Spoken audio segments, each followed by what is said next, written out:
Hey, hello, hi, welcome to and/or back to the EquiTheory podcast. I am your very absent but now back host, Jill Therese. Man, it feels good to say that. Oh my god, it has been so long since I've done the podcast.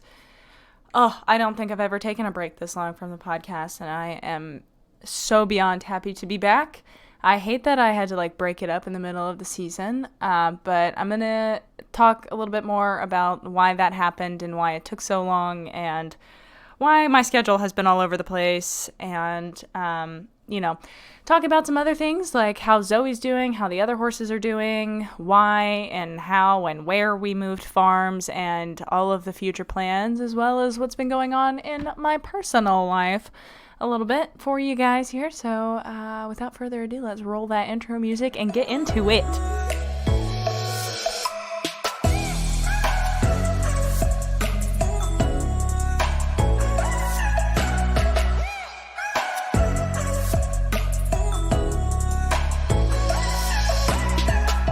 Alrighty guys, you know the drill. Before we get into the episode content, we got some ads to do here.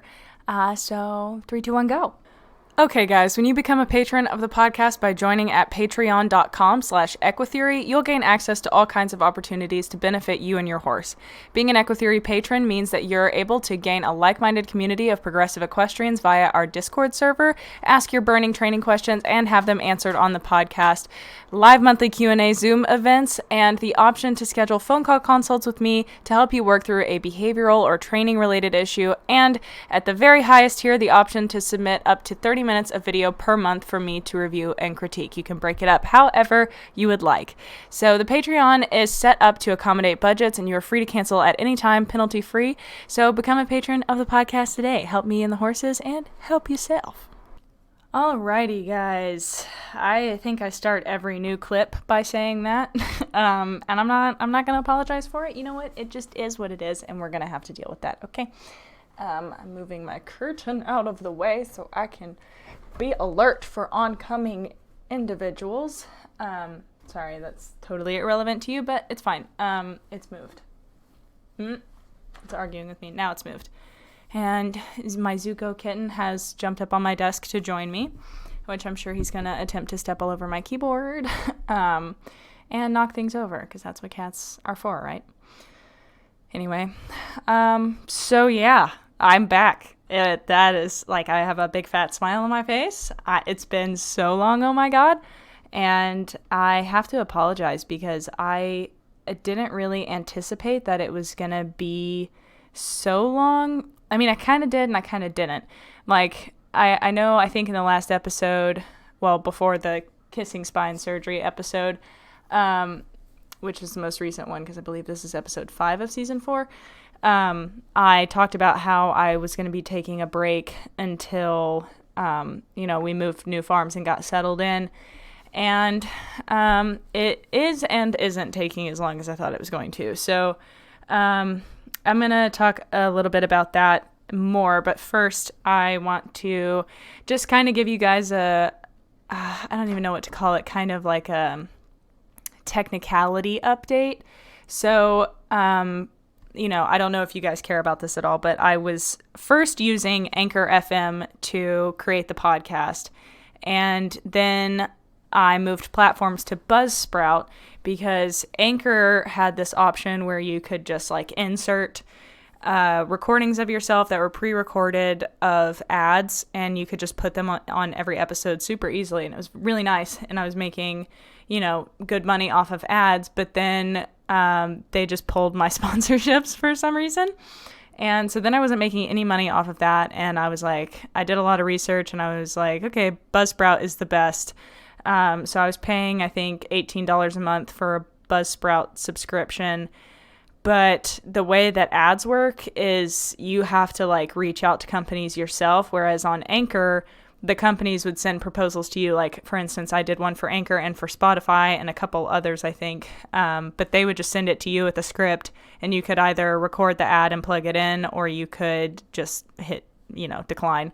So that was all fine and dandy, and then I moved to Buzzsprout. But I just am incapable of reaching out to companies. Like, they had a whole service and everything where you can, send a proposal easily, and they have a bunch of brands to choose from, but I just am not interested in going through all of that and looking. So last night I spent, I think, probably 5 or 6 hours switching from Buzzsprout to Podbean.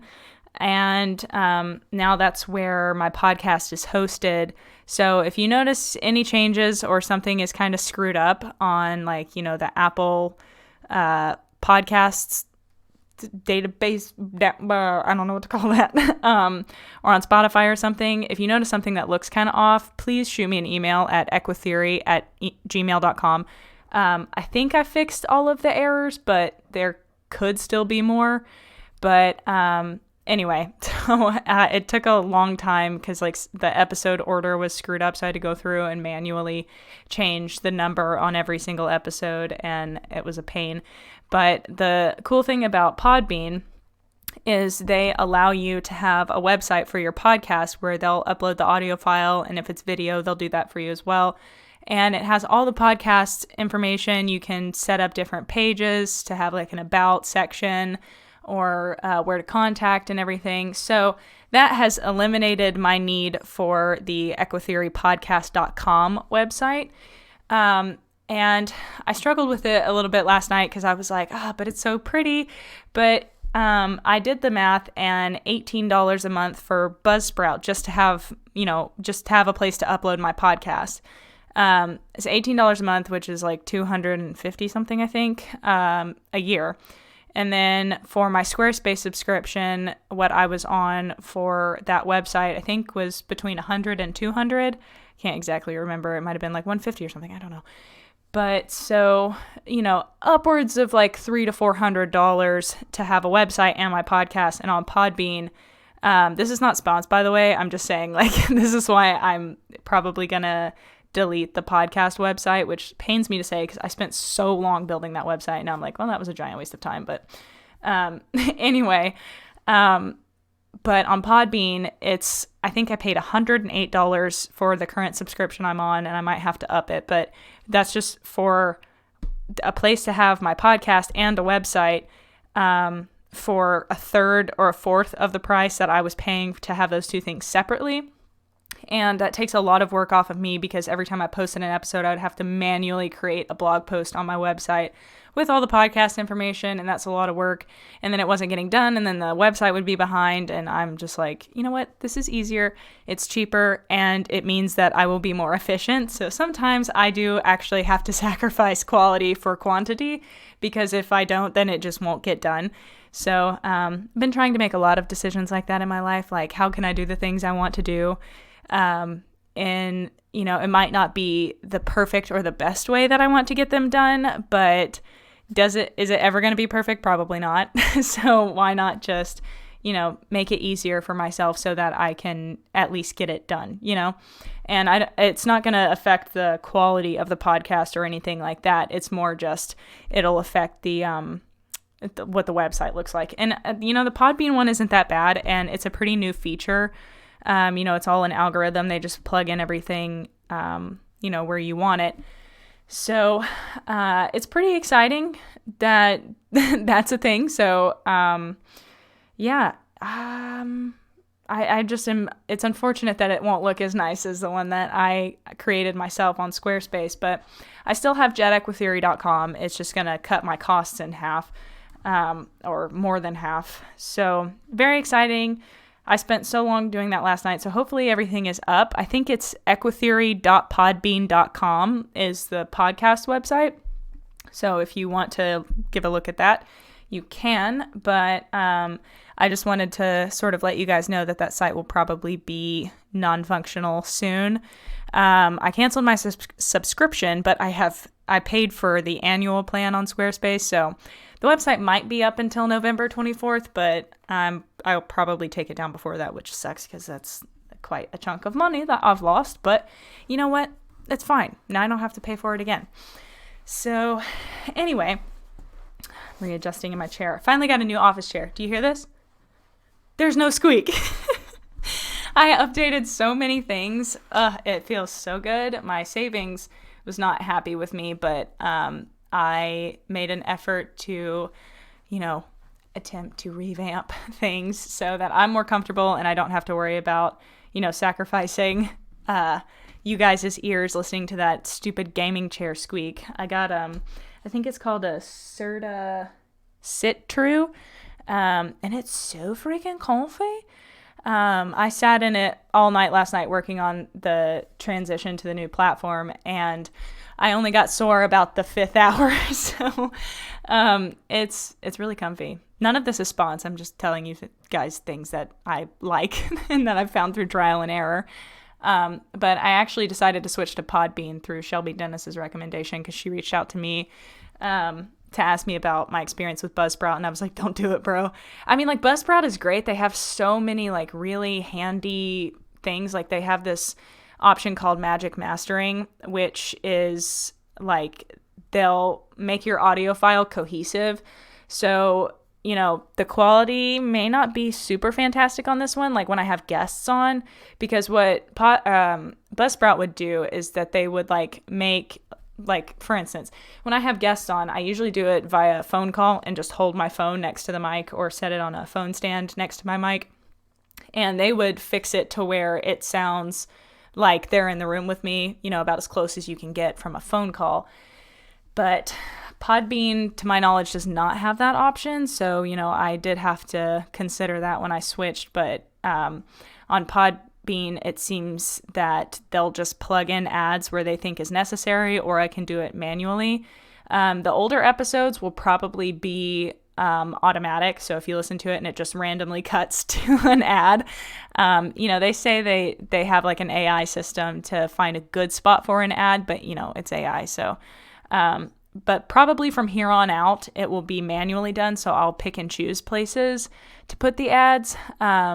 But I have little to no control over what they are. So if something's wonky or you're like, I don't know about that, shoot me an email, EquiTheory@gmail.com, and I will take a look at it. But anyway, that is some housekeeping for you guys. That's the word I was looking for earlier. And now after 10 minutes, let's get into what you guys were actually here for. So lots of updates. I'm struggling to know where to start, but I think I'm going to start with Zoe. I have a list of notes in my phone. I had like 3 things, like 3 main points that I wanted to talk about. And I asked you guys on Instagram, like, what updates are you guys even interested in? And oh my God, you guys are so much more thorough than I am. So I actually made like a little schedule or list for what I want to cover today, and tried to organize it by topic. So it's not... And I know some of you guys like the stream of conscious all over the place episodes, but, sometimes it's hard to follow. So I went ahead and made a little, I don't know what you call this, notes, episode notes, show notes, if you will. So yeah, let's get into it. So Zoe had her kissing spine surgery. That went pretty well, I think. She had surgery on April 16th. 2021, of course, and we picked her up on the 19th. So we dropped her off on a Thursday, she had surgery Friday, and we picked her up on Monday. So I'll walk you guys through that. I meant to make an episode kind of right after it, but then I was like, well, I'm going to want to update on like how she's doing, and I don't have that information, so just kind of be a surgery experience episode. So this is what happens to me. I'm just like, oh, I'm going to do this. And then I'm like, wait, it could be better if I had more information. I'll just wait. And then I'm like, I don't want to. Like, I was actually going to record this episode last night, but I just had such a killer headache last night, and I haven't been feeling super great lately. And so I was like, you know what? I'll just do it tomorrow, which is probably another thing I need to mention here before I really get into Zoe. I think, keyword, that I'm going to be moving the episode upload date to Wednesday because my schedule's a little bit different now for reasons that I will get into later regarding my love life. But it's hard for me because Mondays are really busy for me now, and it's hard for me to make time to record, especially since I'm now having to plan around having headaches in the afternoon. it's usually due to dehydration. I'm on different medications for my acne and ADHD that it's making it really hard to stay hydrated and not have a headache every single day. But I am getting blood work done here soon to figure out what on earth is wrong with me. But I think I'm going to make Tuesday my recording days and then upload on Wednesday. I've tried pre-recording episodes like earlier in the week. It doesn't happen for me. So I'm just gonna allot myself another day and go ahead and move the episodes to Wednesday. So hopefully they'll still be posted at 10 a.m. like normal, but just a day later.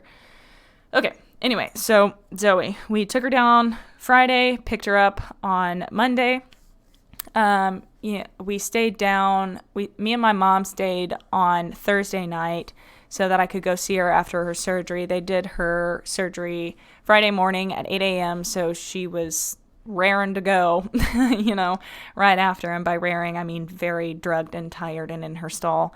I always feel so bad. Like the whole time that I was putting her on the trailer, like guilt was like eating me alive because, I mean, it ended up being almost a 7-hour drive there and back and then there and back again. So that was hell. And poor Zoe I just hate putting her on a trailer and taking her somewhere for her to go get drugged and cut open and then wake up where she doesn't know where she is near strange horses. And the horse next to her kept like rushing the stall wall and biting at her. And Zoe was like, okay, I don't know what your problem is, but it's not my favorite situation in the world. They were great down there at Texas Equine Hospital where she had her surgery done. But I felt so awful leaving her there on Thursday. Like, I was just sick to my stomach all day long and the week leading up to it. And then me and my mom just kind of like hung out Friday morning, went to TJ Maxx down there. I got a lot of cool stuff. They have a really nice TJ Maxx down there. And then we got a text from Dr. Hannes that she was up and ready for us to, come say hi. So I did. I actually never met Dr. Hannes the whole time I was down there. I really wanted to watch her surgery because they do have that option, but they said due to COVID that they weren't allowing anybody in their observation room, which was frustrating because not a single person had a mask on. And I mean, I'm not talking bad about the place, but that was frustrating for me. I was like, I want to be there for my horse. I also want to see it because that would be so cool to like watch that surgery in person. But they were like, no, COVID, but also literally not a single person here has a mask on. So I'm like, right, you guys are so concerned. But I get it, they might have just not wanted people there. It's fine. But also like say that. Anyway, sorry, tangent. But so I went and saw her on Friday morning and she was very druggy, tired. And she just put her head in my arms and like she walked up to me when I came to the door. She was like, a friendly face. I know who you are. And so she just walked up to me and put her head in my arms and I just held her and like tried not to cry. And I took some footage of her, post-surgery and her stitches and everything. So if you guys want to see that, there are some posts on my Instagram under the hashtag Zoe's Kissing Spine. And there's also a video on the YouTube channel. So you can see all of that happen. But yeah, so then we had to leave and I was like not a happy camper about that. I did not want to, but I mean, what was I going to do? Just sit there all weekend in Texas? I have other things to do. I have to take care of my cats and all that good stuff. So I was like, I have to go back. So I think on Sunday, my boss, Sunny, went down to Texas with me, and it ended up being like another 7 hours, and we left the trailer there, so we got that all hooked up and went to check out and see Zoe, and it was actually really interesting because I walked her out of her stall after I wrapped her and everything, and I was just walking her through all of these quarter horses that were just standing or had their lead ropes on the ground, just like hanging out. And she was bouncing next to me, like, doing her little jig in place. But she wasn't doing the normal Zoe things, which is like running in front of me or shouldering into me. She was very politely walking next to me, and if I applied any pressure at all to her lead rope, she would drop to a walk, and then, she'd start again. But she, for her, that was very respectful for being in a new environment and worked up, and everything was going great until I walked her over to our trailer because the parking lot was packed, and there was a trailer park next to us. It was a stock trailer that had this, I'm assuming a quarter horse or maybe an appendix, little chestnut thing in there. And when I walked her past it, because there was no other way for me to get to the trailer, when I walked her past it, he or she just kind of lost their minds and started like dancing around in the trailer. And it was one of those with like the sides were all slats, so she could see the full body of this horse that's like way elevated and banging and moving around. It was like an older stock trailer, so it was really loud. And then Zoe was like, oh my God. And of course, at the same time this horse starts doing all of that, my boss opened the tack room door to my trailer. So just like bam, bam, bam, two things are happening at once. And Zoe was like, I'm over threshold. And so she spooked a little bit, but like still, it wasn't near the level that she normally does. So either maturity or training, what have you, she was still reactive, but not nearly the level that she usually is. So that was cool to see.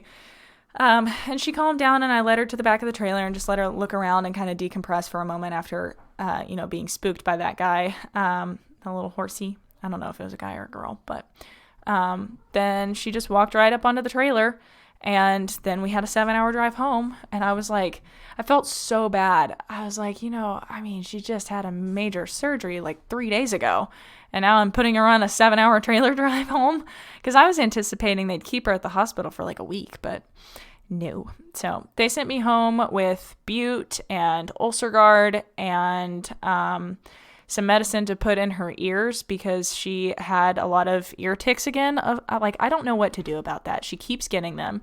And they sent me home with some medicine for it, but like when that runs out, they told us what to get, but like kind of not really. And so it's like hardcore chemicals. So I don't know. I'm going to have to talk to my vet about that. But anyway, they also sent us home with some SMZ antibiotics, which are dissolvable. So I had to go buy a syringe and put those in some water in the syringe so they would dissolve, and had to give that to her orally. I asked the surgeon if, I asked him for to put her on UlcerGuard while she was there, and then to send a tube home with me so I could keep her on it while she was on Bute. And he was like, if you're a helicopter mom, or if you're overly concerned about it, if you're a worrier, he said something to that effect. And I was like, okay, well, that was uncalled for, sir. But I definitely am. And vets seem to really pick that up for me, but I can't help it. I'm trying to be thorough and helpful. So you know what? Sue me. But anyhow, we did all of that, and she was really good. I got her out twice a day as much as I could. And she was on stall rest for 2 weeks, or I think it was 2 weeks. Might have been a week. I think it was 2.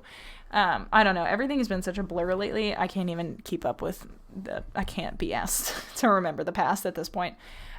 Even the recent past. But so then she went out in a small round pen area. I put her mom and a new Belgian mare that we've got for Sunny's husband. Her name is Sugar. So I put them in the paddock around her and trying to keep her comfortable in the stall. Oh my God, that was such a trial and error process.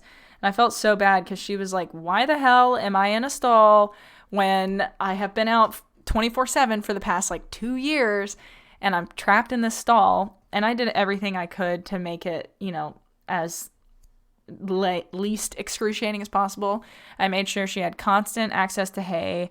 I got her out as much as I could. I had one of those slow feeder hay balls in there and a slow feeder treat dispenser that I put Timothy pellets and alfalfa pellets in.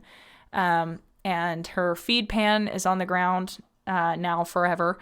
And so I just did everything I could to make sure that she was going to be comfortable and, have some things to do while she was stuck in there. And then it was a process of like trying to figure out what horses I could put in the paddock that was directly behind her stall so that she would be, comfortable and feel safe and like she was with her people. So I moved Amber, her mom, up, and Sugar.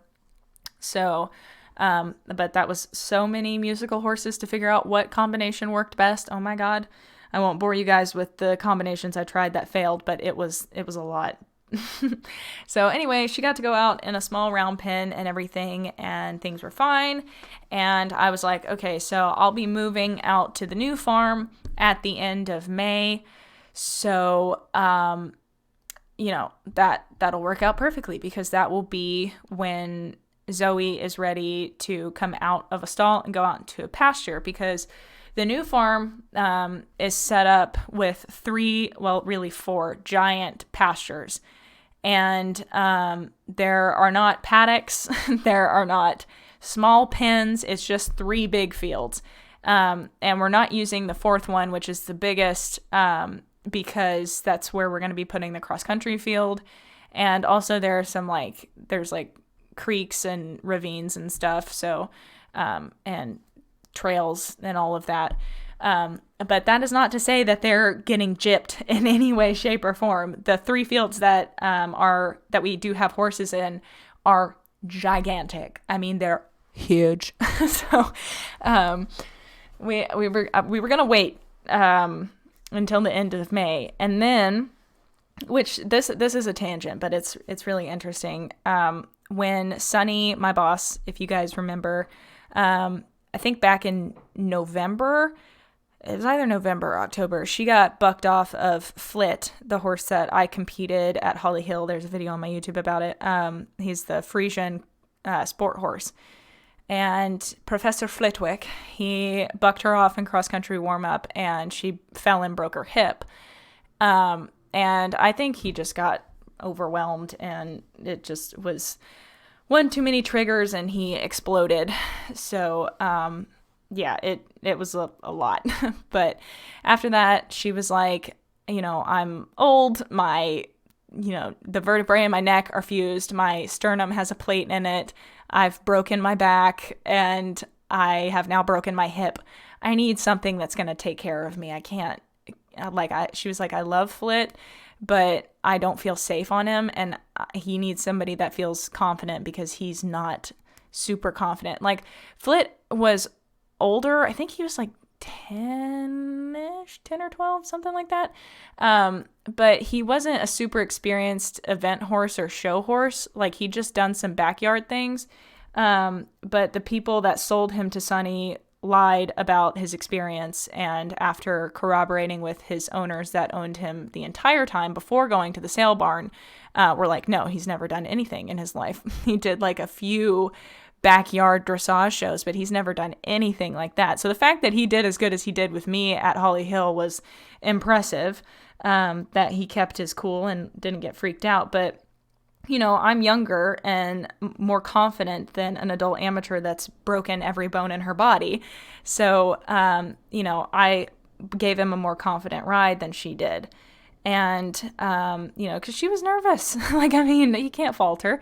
But she was like, I just need something that's going to make me feel safe. So we sold him to somebody locally. I think he's going to be in a hunter equitation horse, which I think is great for him, because he is definitely an arena horse. And unless somebody's going to take the time with him to help him get confident on cross country and trails, that is not where he belongs. He is so comfortable and happy in an arena. And that's just not what Sunny wants to do. So she sold him. And then we went down to Ocala to look for horses. And I told her, I was like, it's not going to be your bay thoroughbred or your gray warm blood that you are obsessed with. It's going to be something weird. And I swear on my life, and she would corroborate this, I told her, I was like, it is going to be the wrong horse. It's not going to feel like, oh, of course, this makes so much sense. It's not going to make sense, but it will. And I was like, you're going to end up with some weird breed combination cross thing. And I don't know where that came from. I had a feeling, and I told her that. And she was like, yeah, I don't know. And so we come home with a bay Irish warm blood and, or Irish sport horse, I guess is what they're called, who is a warm blood. And he came home and he was fine, but there were some questionable things happening, and he ended up having some problems bucking because, Sunny isn't the most steady rider. So sometimes she gets a little bit handsy, and he was like, no, thank you. Understandably so, but, she needed something that could handle that, and her trainer didn't feel like it was a good fit. And so we sold him to some people. Well, I wasn't really a part of it, but, they sold him to some people, I think either locally or from Texas or something, with a little bit more younger, more refined rider, that wanted to compete on him and liked him. So, it has been horse selling, but, and you guys know that's not my favorite thing in the world, but I did understand in those circumstances where it's a matter of Sunny's safety, and she is not going to just simply be the best, most quiet rider ever. I mean, how many injuries has she had? So, she ended up horseless for a little while, and she was riding one of her trainer's school ponies. And then she called me one day and she was like, Jill, I was on Facebook last night and I found this horse and I'm in love with him and I'm gonna buy him. And I was like, oh my God, okay, that's so fast. And it ended up being get this, an 18-hand Russian warm blood Appaloosa cross. So I think he's 7, and they did all the x-rays and everything, and the vet was so impressed with how clean his legs were for a horse that big. And, for his age, usually by 7, big old warm bloods like that have some amount of arthritis or deterioration somewhere, and he was totally fine. The vet was like, I think you need to pull his shoes. He could go barefoot. He's been the most polite and honest, good boy. Like, I think that you're going to love this horse. And his name's Wiley. And so she shipped him home, and he has been an absolute dream. He's so cool to ride. I have a video up on my YouTube right now about it, from the House of Horses Helsinki unboxing video. And, oh my God, he's just the coolest horse. He's absolutely perfect. And he's absolutely what I said, that he would be totally wrong. So, very cool story. I don't know where that little bit of intuitive insight came from, but we're going to thank the universe, because the second she described him to me, I was like, that's the horse, because it's wrong. And that may sound superstitious or woo-woo, but that was my gut, and I had to trust it. It was one of those things, like when I said that it's going to be the totally wrong horse, it didn't feel like it came from me. It felt like how would I know that? And why would I say that? It came from beyond. And it was right after we had both talked to an animal communicator, which I actually did live on this podcast. So maybe it was, I had unlocked some senses. I don't know. But anyway, so now we've got him, and she's cooking with Crisco. Is that the expression? Cooking with bacon oil, chicken grease, food. Anyway, she's cooking. She's doing great with him. She absolutely adores him.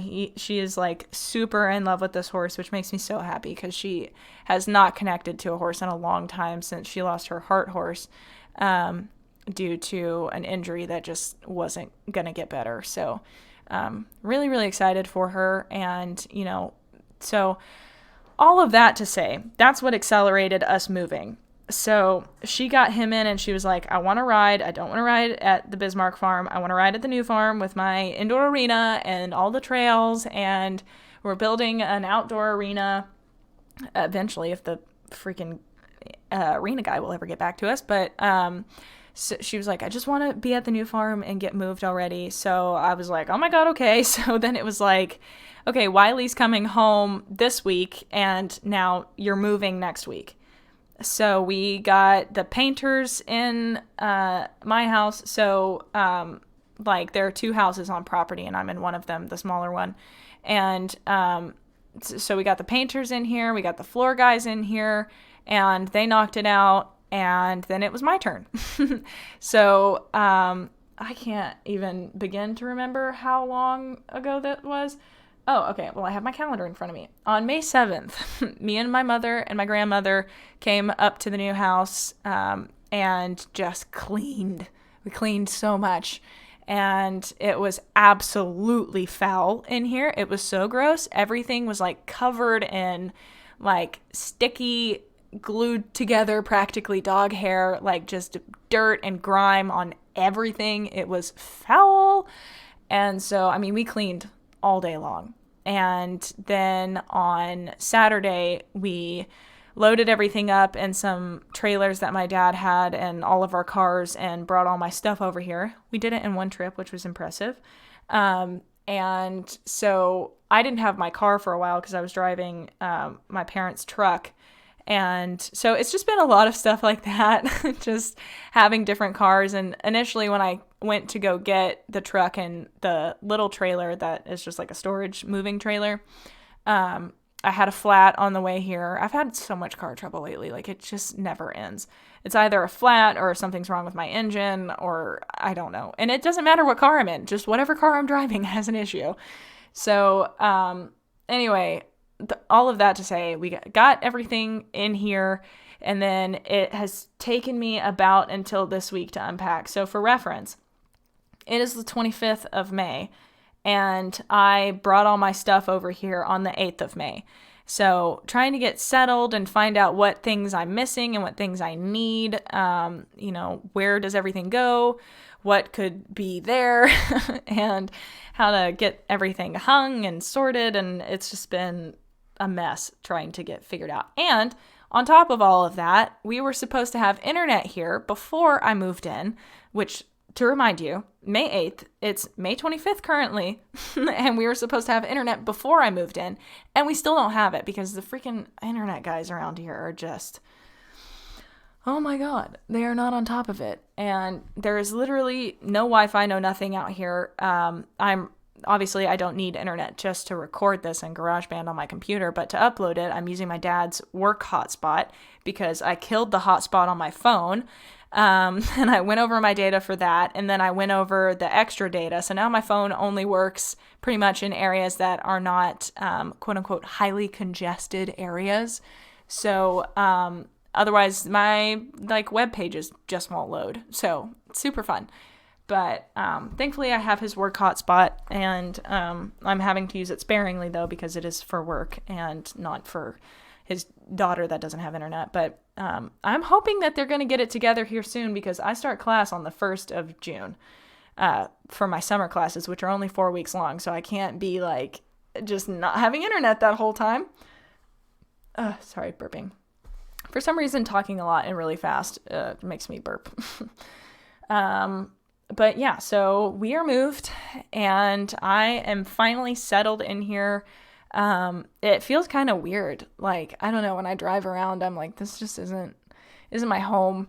I don't know. It's funny because I had that same feeling when I moved in at the Bismarck farm. It was just like, I would drive around and look and be like, this isn't where I live. I don't like it. But then I lived there for, I think, close to 3 years. So, I mean, it just became like, this is my place. This is where I work out of. And now here, this farm is absolutely stunning and beautiful, but it hasn't started to feel like home yet. And so it's only 40 minutes away from the other farm, and the Hot Springs town that's in between Bismarck and Royal, which is where this farm is now, is it's the same town. Nothing has really changed. I'm just on the opposite side now, but it still just feels kind of weird. I'm not really adjusted to it yet. So, kind of working through all of that, trying to still get settled. And then pretty much after I got moved in that weekend, we moved, the horses. And, well, actually, the weekend that I was moving, I still had to feed the horses at the other farm. So I got moved in and then had to drive all the way back out there 40 minutes to feed those horses, then come back. And then I had to do that again, drive out and feed, and then drive back, and then drive out and feed, and then drive back on the Sunday. So I have just been driving like a mofo lately, like, ugh. And then the next day, me and Sunny went back to the farm to get our 2 cows, and we brought them out here.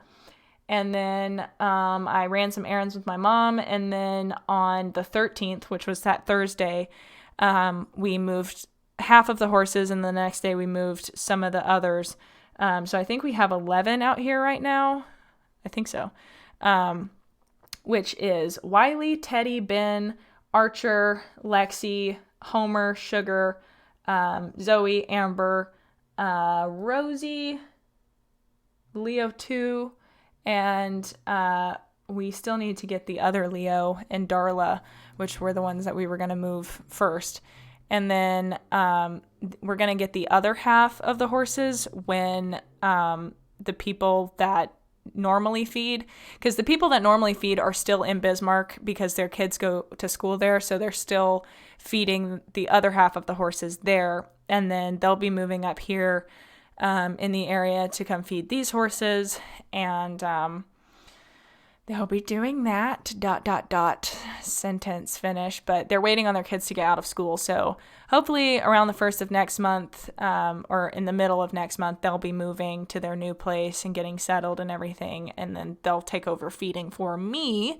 So hopefully by the end of June, I will no longer be feeding AM and PM and can really focus more on riding and training, because man, since we moved, I have just had such a hard time motivating myself to go do anything other than feed the horses. I'm so drained lately, and just, ugh.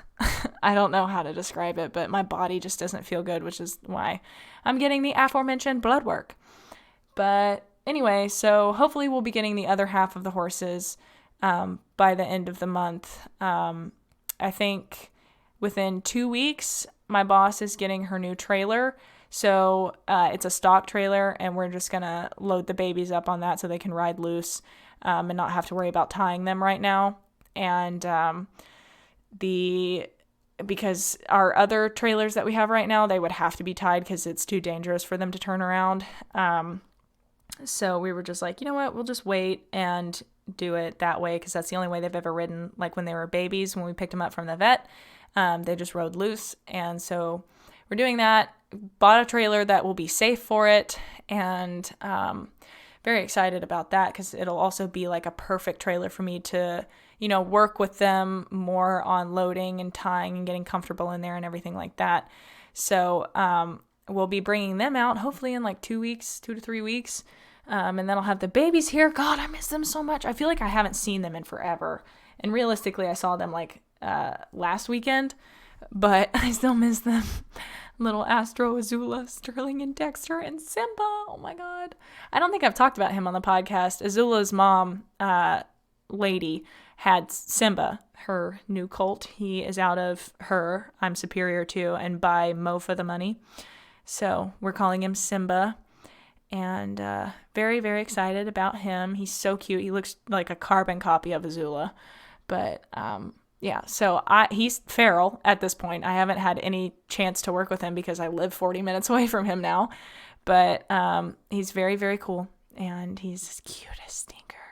So I'm excited to get to know him a little bit more and work with him and get him to where I can touch him. But yeah, so that pretty much covers everything like that. Except the last point that I'll say pretty much on the farm and the move and everything is that Zoe, we created this little sectioned off paddock with some round pin panels. So she would still have a shelter, but not be in a full turnout yet because we were supposed to wait till the end of the month. But this last week, it was just straight downpour every single day. So that little pen with her and her mother in there just turned into a pig pen, like straight mud. And so I ended up texting her surgeon and explained the situation, and he was like, go ahead and turn her out. So she's out in a gigantic pasture now, is very, very happy. And now the only thing I have to worry about is ticks in her ears. So I think I'm going to get her a fly mask with ears on, which I hate to keep those on them all the time, but she just gets the ear ticks so bad. So anyway, I think that is about it, but very exciting that she is out 24/7 now. But yeah. Now let's see what else is on my little list here. So let's stay on the topic of Zoe for a little bit. So when she was in the stall, I was kind of panicking a little bit about how nervous she was, just because like I hadn't gotten, her buddy situation sorted out. And even when I did move her mom in there, anytime her mom would leave the back window, she was uncomfortable. And Amber did such a good job of like standing next to her. And so much so that the guy that feeds had to put Amber's bucket behind Zoe's stall because she wouldn't leave her. So now I'm like, great. They're totally not codependent at all. But you know what? They're herd animals. That's how they're supposed to be. So can't really fault them for that, but it is annoying for like, I want to ride. But that will be something we'll have to gradually work on here. But yeah, so when she was all anxious and worked up, I made a post about it, and Adele Shaw, the willing equine, she reached out to me and she was like, hey, here's some supplement ideas that you might, look into. And I was like, well, I trust Adele. I am not going to look into them. I am just going to buy them. So I put Zoe on a supplement called Quietex 2. And I really think that helped a lot in bringing her anxiety and energy levels down. I haven't seen a calming supplement ever work like that, but at the same time, I can't vouch that it like 100% works because, a lot of that could have also been due to just not feeling as painful with, she was on a lot of bute, but also like her back has to feel better because they cut the proprioceptive ligaments in her back. So she can, from my understanding, cannot feel her back at the moment. So, and will likely not ever be able to. So kind of funky, kind of scary, but apparently it has a very high success rate. So we're just going to have to see how Zoe does with it. But yeah, she is much calmer, much relaxed. I think a tub of the supplement was like $70 or $78 or something like that. So not keen on keeping her on it. Because I also had her on a supplement called Lifeline Plus by Stride Animal Health. They talk about it a lot in the ulcers episode of the Feed Room Chemist. If you're interested in that, it's like towards the beginning of the podcast, like one of their earlier episodes, where they talk about that and why it's potentially better and likely is better than omeprazole-based products like GastroGuard and UlcerGuard, and also comparatively it is much cheaper and just helps maintain that gut health without disrupting any other things in their body. Which is the uneducated way of telling you what it is. So if you're interested, go look at that. But I've got her on that right now. And I had her on the Quietex 2 as well. So I weaned her off the UlcerGuard or GastroGuard and put her on those two. And now that we've moved, I've taken her off the Quietex 2 and got her started on a CBD supplement from Miko's Choice. That's Mikkos Choice. Adele also recommended that one, and she said, it was a good CBD supplement, and I was like, oh, I don't know anything about CBD, and I've always been very skeptical, so I was like, you know what, let's give it a shot and see what happens. So I believe the aim of the CBD supplements is to alleviate joint pain, reduce stress and anxiety, and really just both of those things, help with inflammation and things like that. So I reached out to them because I saw that they were on Instagram, and I was like, well, maybe we could make this a win-win. And so I reached out to them, and they were like, of course, yeah, let's see if we can work together, try it for a little bit, like use one tub, and then we'll see if we want to work together. So I really appreciate that, instead of just being like, yeah, okay, we'll send you a tub a month for 8 posts. But they were very reasonable about it and just requested that, I do a post and a story share, and then we'll work out everything else from there. So yeah, very exciting to get to try that, because like I said, I've always been kind of skeptical of CBD products, but it is everywhere and everybody seems to love it. But from my understanding, it all varies. It depends on like what type of CBD it is. So I don't know. If you want to learn more about the Miko's Choice, they do have a website. And I am working with them, but this is not a paid ad. So don't worry about it. If you're interested in learning more, you can go to their website at mikoschoice.com, I believe. They're also on Instagram, and you can find their website from there. But they have all their information and their story. And I really love like the business side of it because it's a women-led business. It is named after the owner's BLM rescued Mustang that, she was told to put down and was the inspiration behind the whole company and everything. And it's just like, it's really cool. So give it a check out if you're interested. But anyway, I'm interested and excited to see how Zoe does on it because I can physically hear her pop when she walks. So I'm like, if it's early in the morning and she stood for a second, when she moves, like her knees go. So I'm excited to see if, that might decrease a little bit. And it may not be fair to expect the supplement to do that, but, it'll be an interesting thing to keep an eye on. So yeah, she's got lots of fun new gadgets. We have an Equilibrium back massager pad that me and my boss went in on together because those things are expensive. So we got one of those. I got her the Murdoch Method Surefoot pads.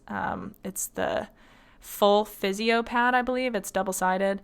A fun fact, I cannot get her to step on it on her own. So, and I've tried like leading her over it because she knew mat training, but it kind of defeats the purpose when she doesn't just walk on it organically and get comfortable. She is like, I've stepped on it now. So I'm going to have to work with her on that quite a bit.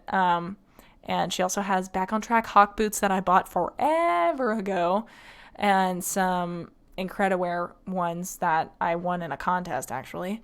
But yeah, so she's got everything. I've got Back on Track saddle pads on the way. I'm looking into what I need to do saddle-wise because, I just, God, it's so unfortunate. Before her kissing spine diagnosis, we ordered a jump saddle. And I got it in the mail, I think a couple of months after her diagnosis. So now I have this jumping saddle that is custom or semi-custom to my horse, but is not ever going to be used on her. I mean, I guess if I went on trails or something, I could theoretically throw it on her, but I guess I'm just going to use it on the other horses and see if I can't get it to, fit. Hopefully it'll fit somebody. But probably not perfectly, which is unfortunate because, as you guys know, I'm taking the Saddle Fit for Life certified equine ergonomist course, which I've had to take a break from because obviously I don't have internet, and also there's just some move and everything. I haven't been able to even look at it in the past 2 months. So I'm trying to kind of do what I can with other courses because they don't really require internet. Some of them I'm able to save the page or take a screenshot of it and then do the work from there so I don't have to use internet. But the Saddle Fit for Life course has videos and stuff that I have to have internet to stream. So I am taking a pause on that until I get it.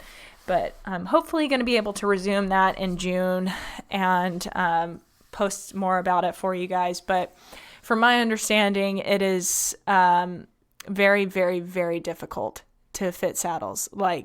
If you have a saddle fitter come out and measure your horse's wither and go, yep, it's a medium wide, let's get that ordered, I would be scared. Because there's so much more that goes into it, so much.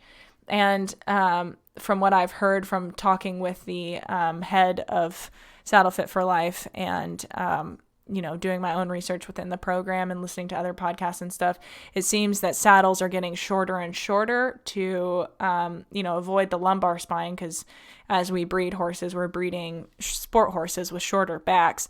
So we're trying to accommodate that by not touching the lumbar spine, but then the saddle's panels aren't big enough to distribute the rider's weight. And there's so many horses suffering from kissing spine and back pain and all of this stuff. So I literally could not have picked a better brand to be working with at this time. And that's why they reached out to me in the first place. So it's very possible that at some point I will be working with a brand that has, the ability to do asymmetrical fitted saddles. There's actually a really good episode, I believe, on the Equine Body Talks podcast about why asymmetrical fit is so important. Of course, you can take the Certified Equine Ergonomist course to learn that information as well. And I'm sure Schleza has videos on YouTube about it. And I've read several posts. I think Saddle Fit for Life on Instagram or Facebook has tons of posts about why it's so important. And I've talked to Sonia, the head of it, personally, and she has explained to me at length why it's so important. And I don't feel super comfortable talking about it at the moment. And I might see if I could get her, or if she knows somebody that would want to come on the podcast and talk about things like that with me, to give you guys some more information on it. But frankly, it seems very overwhelming to me to constantly have to have your saddle refitted to keep up with, the horse's changing body. But the gist of it is that if you have a perfectly uniform, even-sided saddle, well, all horses are going to be asymmetrical. Think about yourself. Your dominant arm is probably a lot stronger than your non-dominant arm, and your trapezius muscle might be a little bit bigger. Your bicep might be a little bit bigger. So that also affects the muscles around your scapula, the longissimus dorsi, which is that big muscle that runs down either side of your spine. And so the horses are the same way. If you take an aerial picture of your horse, one shoulder is going to be bigger than the other. So if you fit a perfectly symmetrical, even saddle to an unfitted back, or an asymmetrical back, a symmetrical saddle to an unsymmetrical back, you're going to be creating uneven pressure. So obviously, say the horse has a weak left shoulder and a strong right shoulder. So if you put an even saddle on a very slopey left shoulder and a big bulgy right shoulder, the saddle's going to slope to the already weak side, creating pressure there. So the right side is going to have to work even harder and become an even bigger muscle, and the left side's not going to get worked properly. So using an asymmetrical fit keeps the saddle in full contact, comfortable, not creating any pressure points on the horse's back, and allows them to develop those muscles. But the caveat is you have to keep the saddle changing. Which makes a lot of sense. So hopefully that makes sense. I said I wasn't comfortable talking about it, and here I am actually talking about it.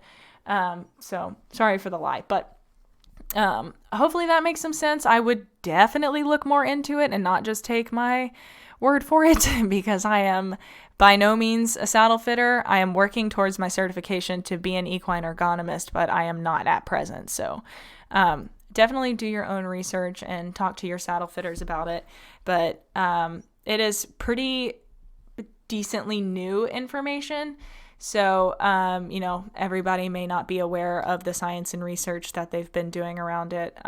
So be apprised. Anyway, so yeah, that's where I'm at on saddle fitting. One of you guys asked about that. So, yeah. Oh, I didn't answer the feeding question all the way. So Zoe's getting a scoop of Bluebonnet Intensify X Factor, which is a low NSC feed.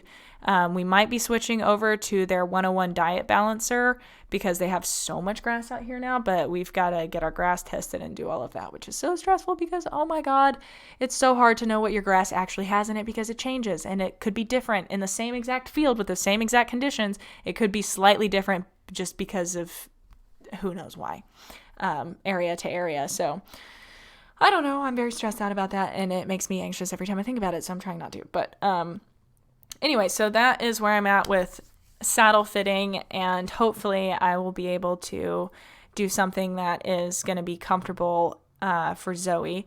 But I would be so sad to get rid of my saddles. So I might hang on to them. Just because I can use them on other horses, even though it won't be perfect. But, like sales horses, it sucks, but I'm not going to be able to buy a custom saddle to each of those horses and then refit when they're going to go on to somebody else who will then be able to, do that full level of customization. But a saddle fit is so freaking important because you might end up with a horse like me that has severe back issues. Not that poor saddle fit can give a horse kissing spine. It certainly doesn't help. And from the book I'm reading right now called Core Conditioning for Horses, it's by, I believe, Victor Kusk. Hold on, I have it right next to me. Ooh, can't reach. It's by Visconti Simon Cocosa. might be butchering the pronunciation a little bit, but I recommend that everybody get that book, especially if you're working with young horses, developing horses, off the track horses, something like that. I would really recommend getting this book because I'm only a chapter in, and the amount of things that I did not know that I know now, or things I hadn't considered, is insane. I shared a lot of it to my Instagram story a while back, but it is worth your money. So there's that, and now I'm looking into those exercises and how I can help strengthen and keep Zoe's back up and maintained. And it actually talks a lot about kissing spine, because if I've used the bridge example in the past, imagine a wood planked rope bridge that's sagging in the middle. And if you apply support from underneath, which would be the horse's core, it can lift up and separate those boards out and give them some space. So you can't strengthen the top line without strengthening the core. So that will be our plan for Miss Zobird. Any changes on whether or not I'm riding her? I will definitely be riding her. It's part of the rehab process. I think that you're possibly supposed to fully start the rehab at 45 days post-op, and then at 90 days you can start riding. So it'll depend on her whether or not I think she's ready to go back under saddle at that 90-day mark, but we're going to see.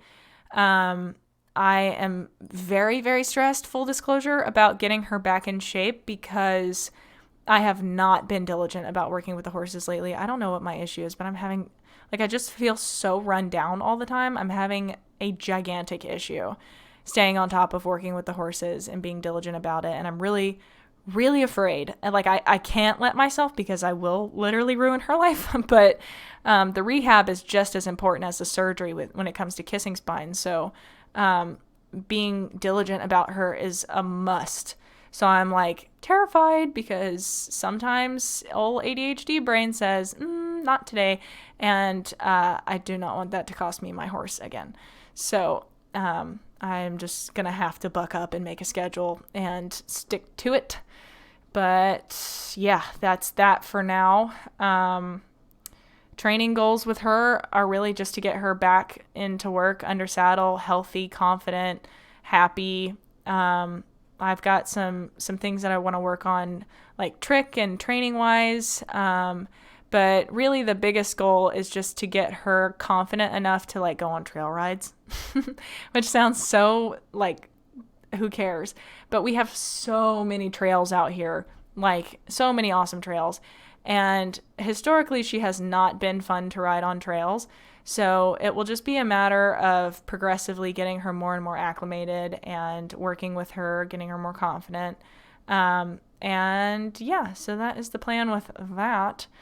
And yeah, I also really want to get really fancy with dressage with her. Ideally, we get to a point where we can do it bridleless. And when I restart her, that might be something I focus on, because I just don't want to just do traditional flat dressage. I want it to be fun and spicy. So, but that is going to take some effort, but we'll see.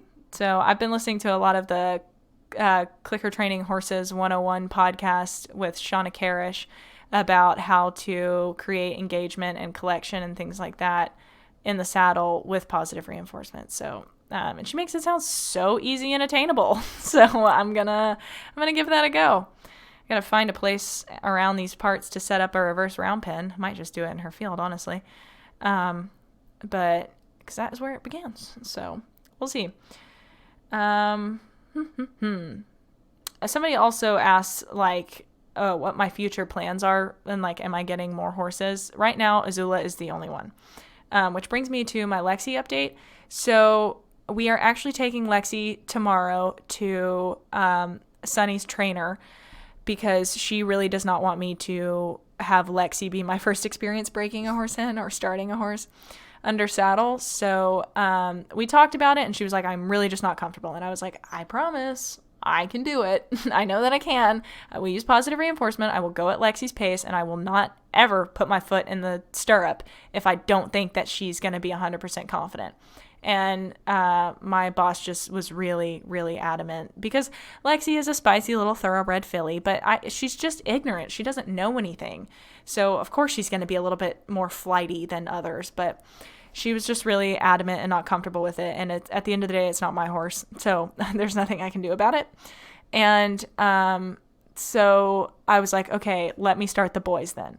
So she was like, that is a deal I will make. So Astro and Dexter are set to be, my first getting started with, young horses that have never been under saddle before, but that won't be until years from now because they are just yearlings. So they will not be started under saddle, from my understanding, until late in their 3-year-old year. That's what the plan is now, but we'll see. Hopefully we can wait it a little bit longer, but I also don't know how long I'm going to be here because I'm kind of doing my master's program and getting a degree in that. So I might have like a actual job. I don't know. That part of my life I cannot even focus on right now. Not the like school master's program thing, but like what is going to come after that, because oh my God, I don't know. But yeah, so that's where we're at with Lexi. I went ahead and deleted the Lexidos in Theory account because I'm just haven't used it, and I'm not going to be because I'm not going to be starting her under saddle. So that's just not happening. So she was like, when she gets broke in, then we'll bring her back and you can ride her and do all of the like post-training stuff. But, I want Alex to start her. So that's what's happening, which is fine. Like, I don't really have time right now to be trying to break in or get started under saddle. I'm so used to saying break in, but I don't even like it.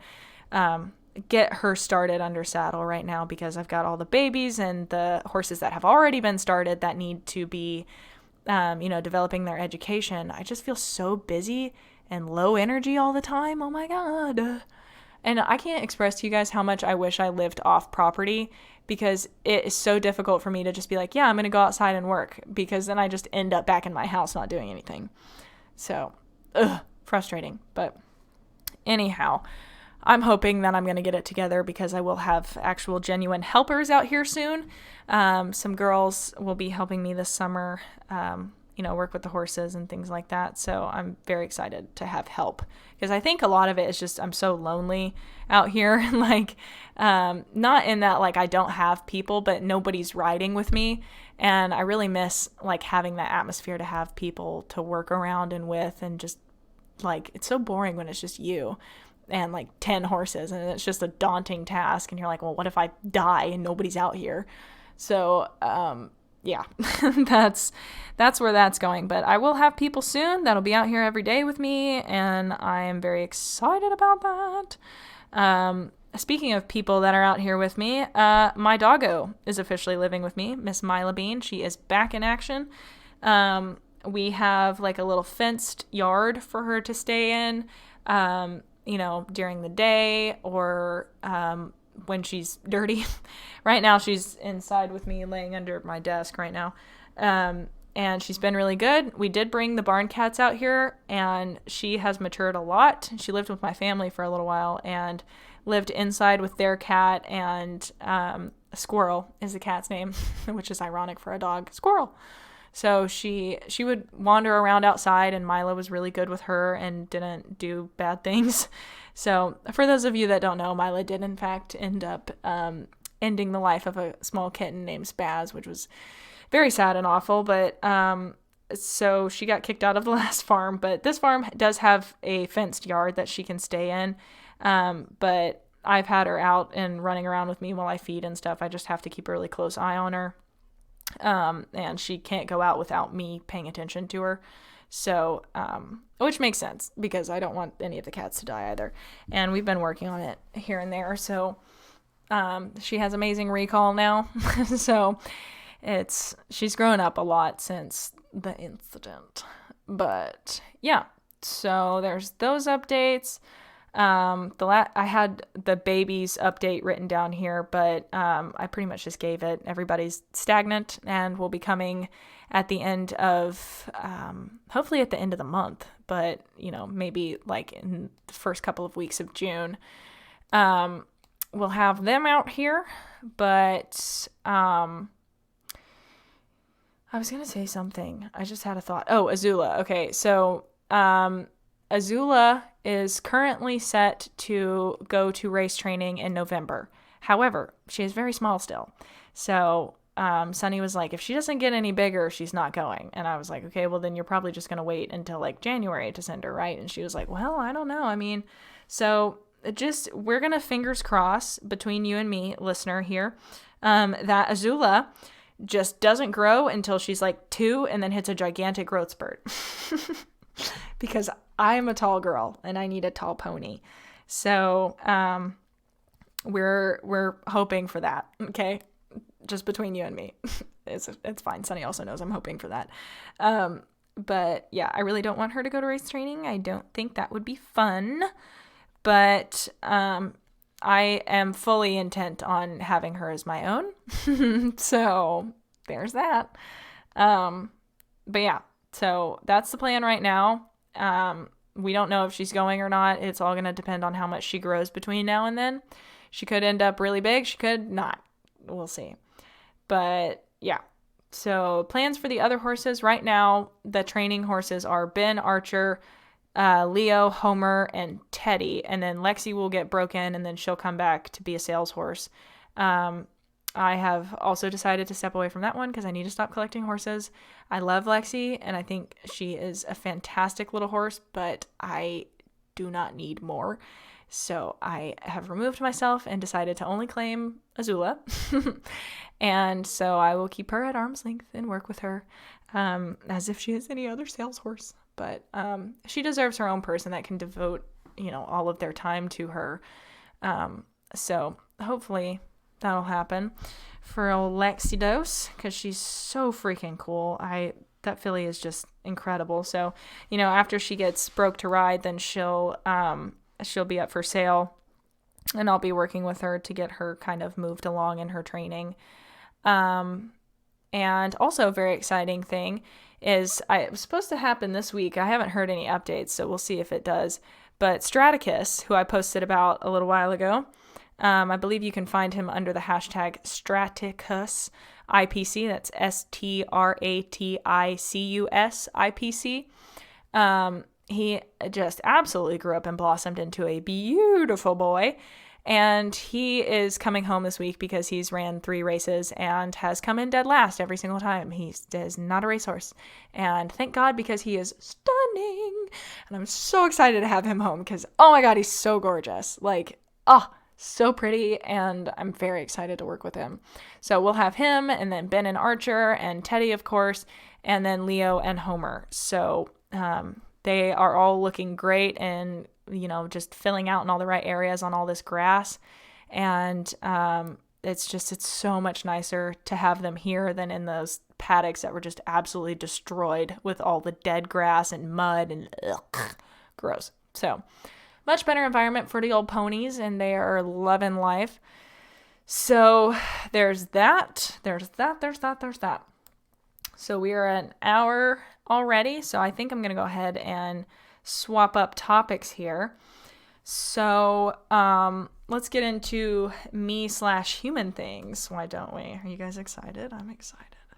Okay, so actually, fun fact, I ended up taking a break to eat food, and then my boss called me and she's like, can you pick up my son from school? So I had to do that, and then I got back, and then I had to eat again because I was hungry, and then I had to feed all of the horses, and then I had to clean out her trailer because we're using it tomorrow to go do what we have been needing to do for so long but have not had the opportunity. Finally, we're going to go take her big 3-horse gooseneck trailer back to the Bismarck farm and load it up with all the tack room stuff, like all the saddle stands and shelves and saddles and tack and equipment and all that shebang, and bring all that out here.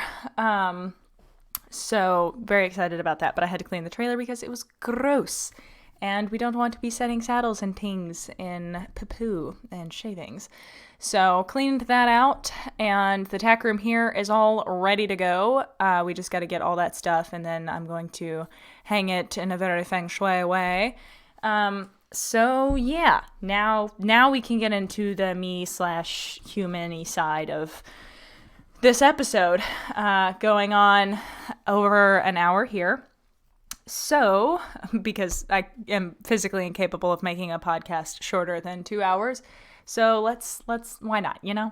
So actually, I lied. Before we get into that, I wanted to share today, when I got back to this farm, I actually had to pick up my boss's kid from school because she was at a lesson, and she brought her trailer back to this farm. So I brought him back here, and when I was, getting my check or whatever for the week, I looked up and it was sprinkling out, and I was like, I don't see Zoe in her shelter. And then all of a sudden, here she comes cantering across the field to her shelter because homegirl does not like rain.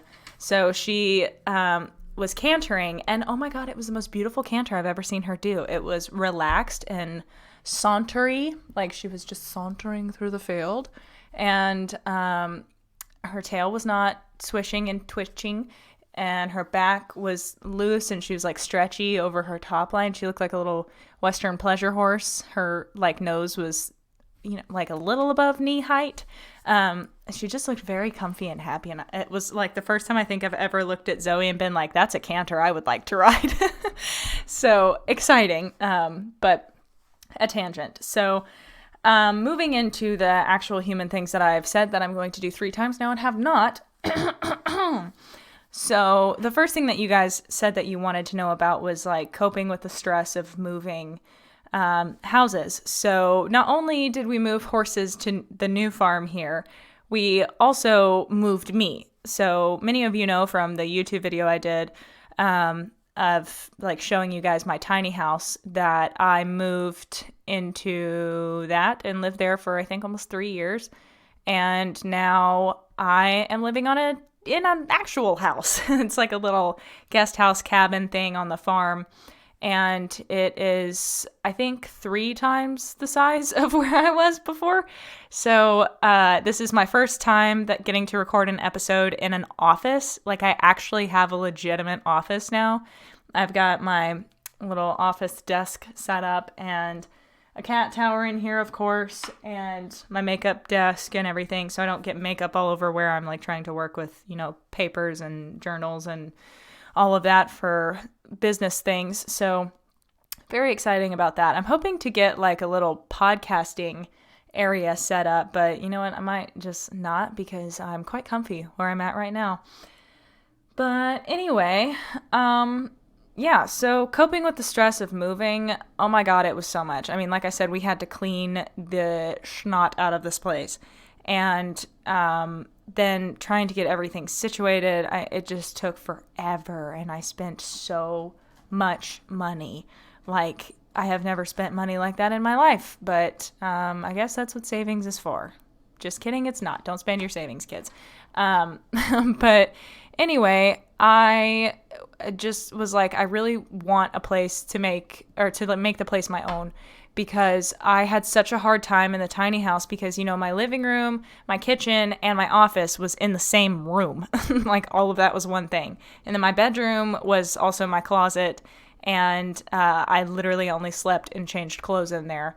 And then, of course, the bathroom, and that was it. And this house has several more rooms, so the division of activities is much easier for me. Like, I can go relax in the living room, sleep in my bedroom, and work and do things like that in my office. So very, very grateful and excited to be here and just doing the thing, So very exciting in that regard. And you guys wanted to know what my daily life looks like. So right now, it's not what it's going to be, so I might have to do, like, a little update later, and, I'll probably do, like, a come to work with me vlog at some point or something like that, but essentially, I get up.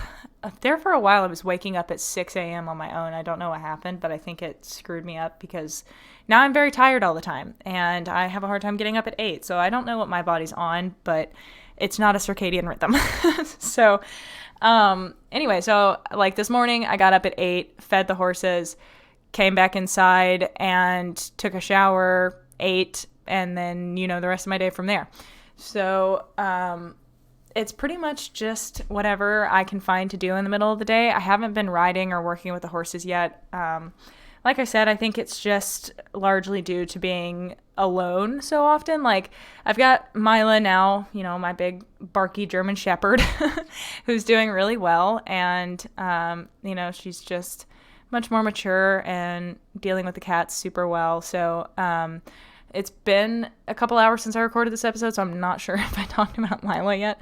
But anyway, I've got her. So, I feel safe and everything. It's just I don't have,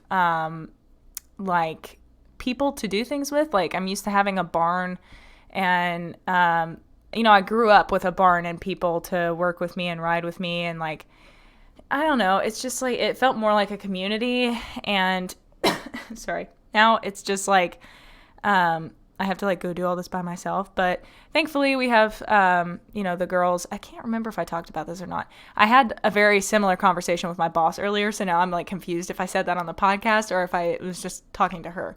But anyway, so we got some girls that are going to come help me catch horses and get them tacked up so I can focus more on the training aspect. And of course, I will have a hand in tacking up and make sure that the horses are comfortable and happy and it's done well. But that'll be really fun, and Sunny's out here all the time, and so it's a better situation than it was at the last farm. But everybody, it's just been so crazy with the move because they're constantly we're having to do this or that, and well, we can't do this until we do this, and then this is in the way, so we need to move that, or we need to rearrange that. That's not working. And so also the feeding situation is different because we have 3 big fields, and I think when we get the entire herd here, it'll be 9 in each field or something like that. So feeding that many horses is tricky, and we are trying to go to a forage-based diet, but still even with decreasing what the horses are getting in their regular diets, because there's so much grass out here, it's beautiful. But the, they're still not super thrilled about having others in close proximity. So when I go feed them, I have to go out into each field individually and dump food in buckets. So, which is not a problem for me, but we're going to have to figure something out because the guy that feeds, he's got a trick knee and a bad back and whatnot. So we're going to have to rearrange some things. But, just growing pains, and, I don't know. We'll get there. It's just figuring out a new system. It is like this every time you move, nothing's going to be the exact same as it was at the last place, especially since, we had 2 horses per field, max 5, and now we're going to have 9, which is crazy. But there's so much room. They have space to get away from each other if necessary. And we'll have to figure out what herds work with who and blah, blah, blah. But we have a tentative plan right now, obviously subject to change on what horses get along with who. So, but it's going to be so cool for them they're all out 24/7 and living on tons of grass, tons of room, and in actual herds. So it's very fun. But they seem to be really, really enjoying it. Normally when you take horses to a new place, they gallop around for forever. Nobody did that. Literally not any of the horses did that. They just put their heads down and started eating. The only time any horses ran was when Zoe and Amber got to go out in a big field, and then they were like, yes, this is amazing. And it was 30 seconds, and then they were eating.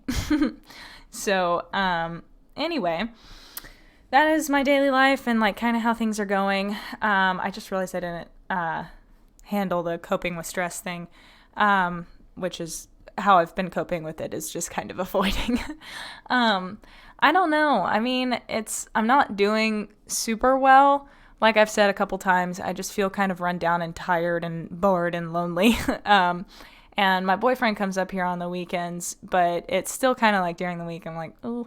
But hopefully that'll get better as I start riding more consistently and working with the horses, and I have the girls to help me. But at present, it's just kind of like there hasn't been a routine and nothing stable.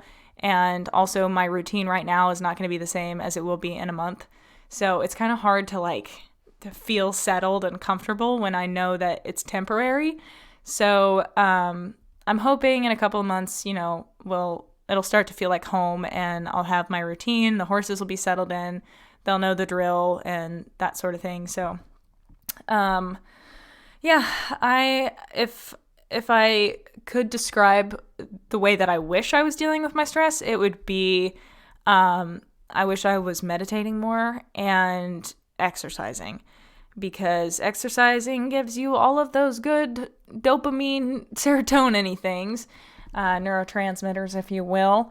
But I just haven't, it's one of those things that I think about all day long and I kind of kick myself for not doing it.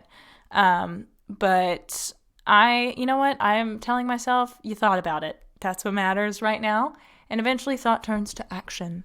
So hopefully I'll get back into working out a little bit more. I've done some artwork and stuff just because I haven't had internet. So it's like a nice way to decompress, and, drawing and doing artwork is kind of meditative for me. It's not kind of, it is, to just tune into a podcast and just relax and doodle something cool for my wall. So I've been doing a little bit of that, but I do want to start working out some more. And the biggest thing that is becoming evident is my diet and nutrition. I just eat like a child and it's not fueling my body well, and I feel like dog shit. And sorry, I just choked. No foul words in this household. So I don't feel great, and my skin is not doing so hot, and I don't know. I know that there's no evidence that what you eat changes your face, blah, blah, but if you're not good on the inside, you're not good on the outside, and I'm not feeling my body well, and I'm sure that has something to do, not something, but a lot to do with my sleep issues, and which has been better, but still not fantastic. But yeah, that's another goal of mine, is to invest in an air fryer, since everyone in my life has been harassing me to get one. Invest in one of those and start meal prepping so that I have food to eat, because I have a really strong tendency to just grab whatever is easiest, and usually that is junk and just not healthy foods, and then I end up feeling worse. So kind of self-defeating process there. But that is one of my goals. So if any of you guys have resources that tell you exactly what you need to do so that I don't have to invest brain power into it, that would be fantastic, because investing the brain power is where I have an issue, because it's just, I don't care about it. So it's hard for me to want to pour energy into it. And I always joke, I wish I had a nutritionist that would just come make my food for me and then disappear. Just be here are your set for the week. Enjoy. That would be my ultimate goal, but I cannot afford to do that. So, anyway, so another question is, how are you doing mentally and physically? Everything can be draining, even if it's good, which is a very true statement. Because I feel like I fall victim to this, and a lot of people do as well. When things are going well, you feel guilty for being drained. And that's happened a little bit to me, that I'm just okay, everything is going so well. Why do I feel so bad? And I think it's a combination of the nutrition and all of the change and having to readjust and reorient. It's just a lot for me. And I am enjoying it. I'm very grateful for it. I love the new place. I love my new house. And all of that is fantastic. It's still a big shift in my life. And so, constantly having to remember this or that is just kind of blowing my mind with the whole ADHD ordeal. It's very hard for me to do those things anyway.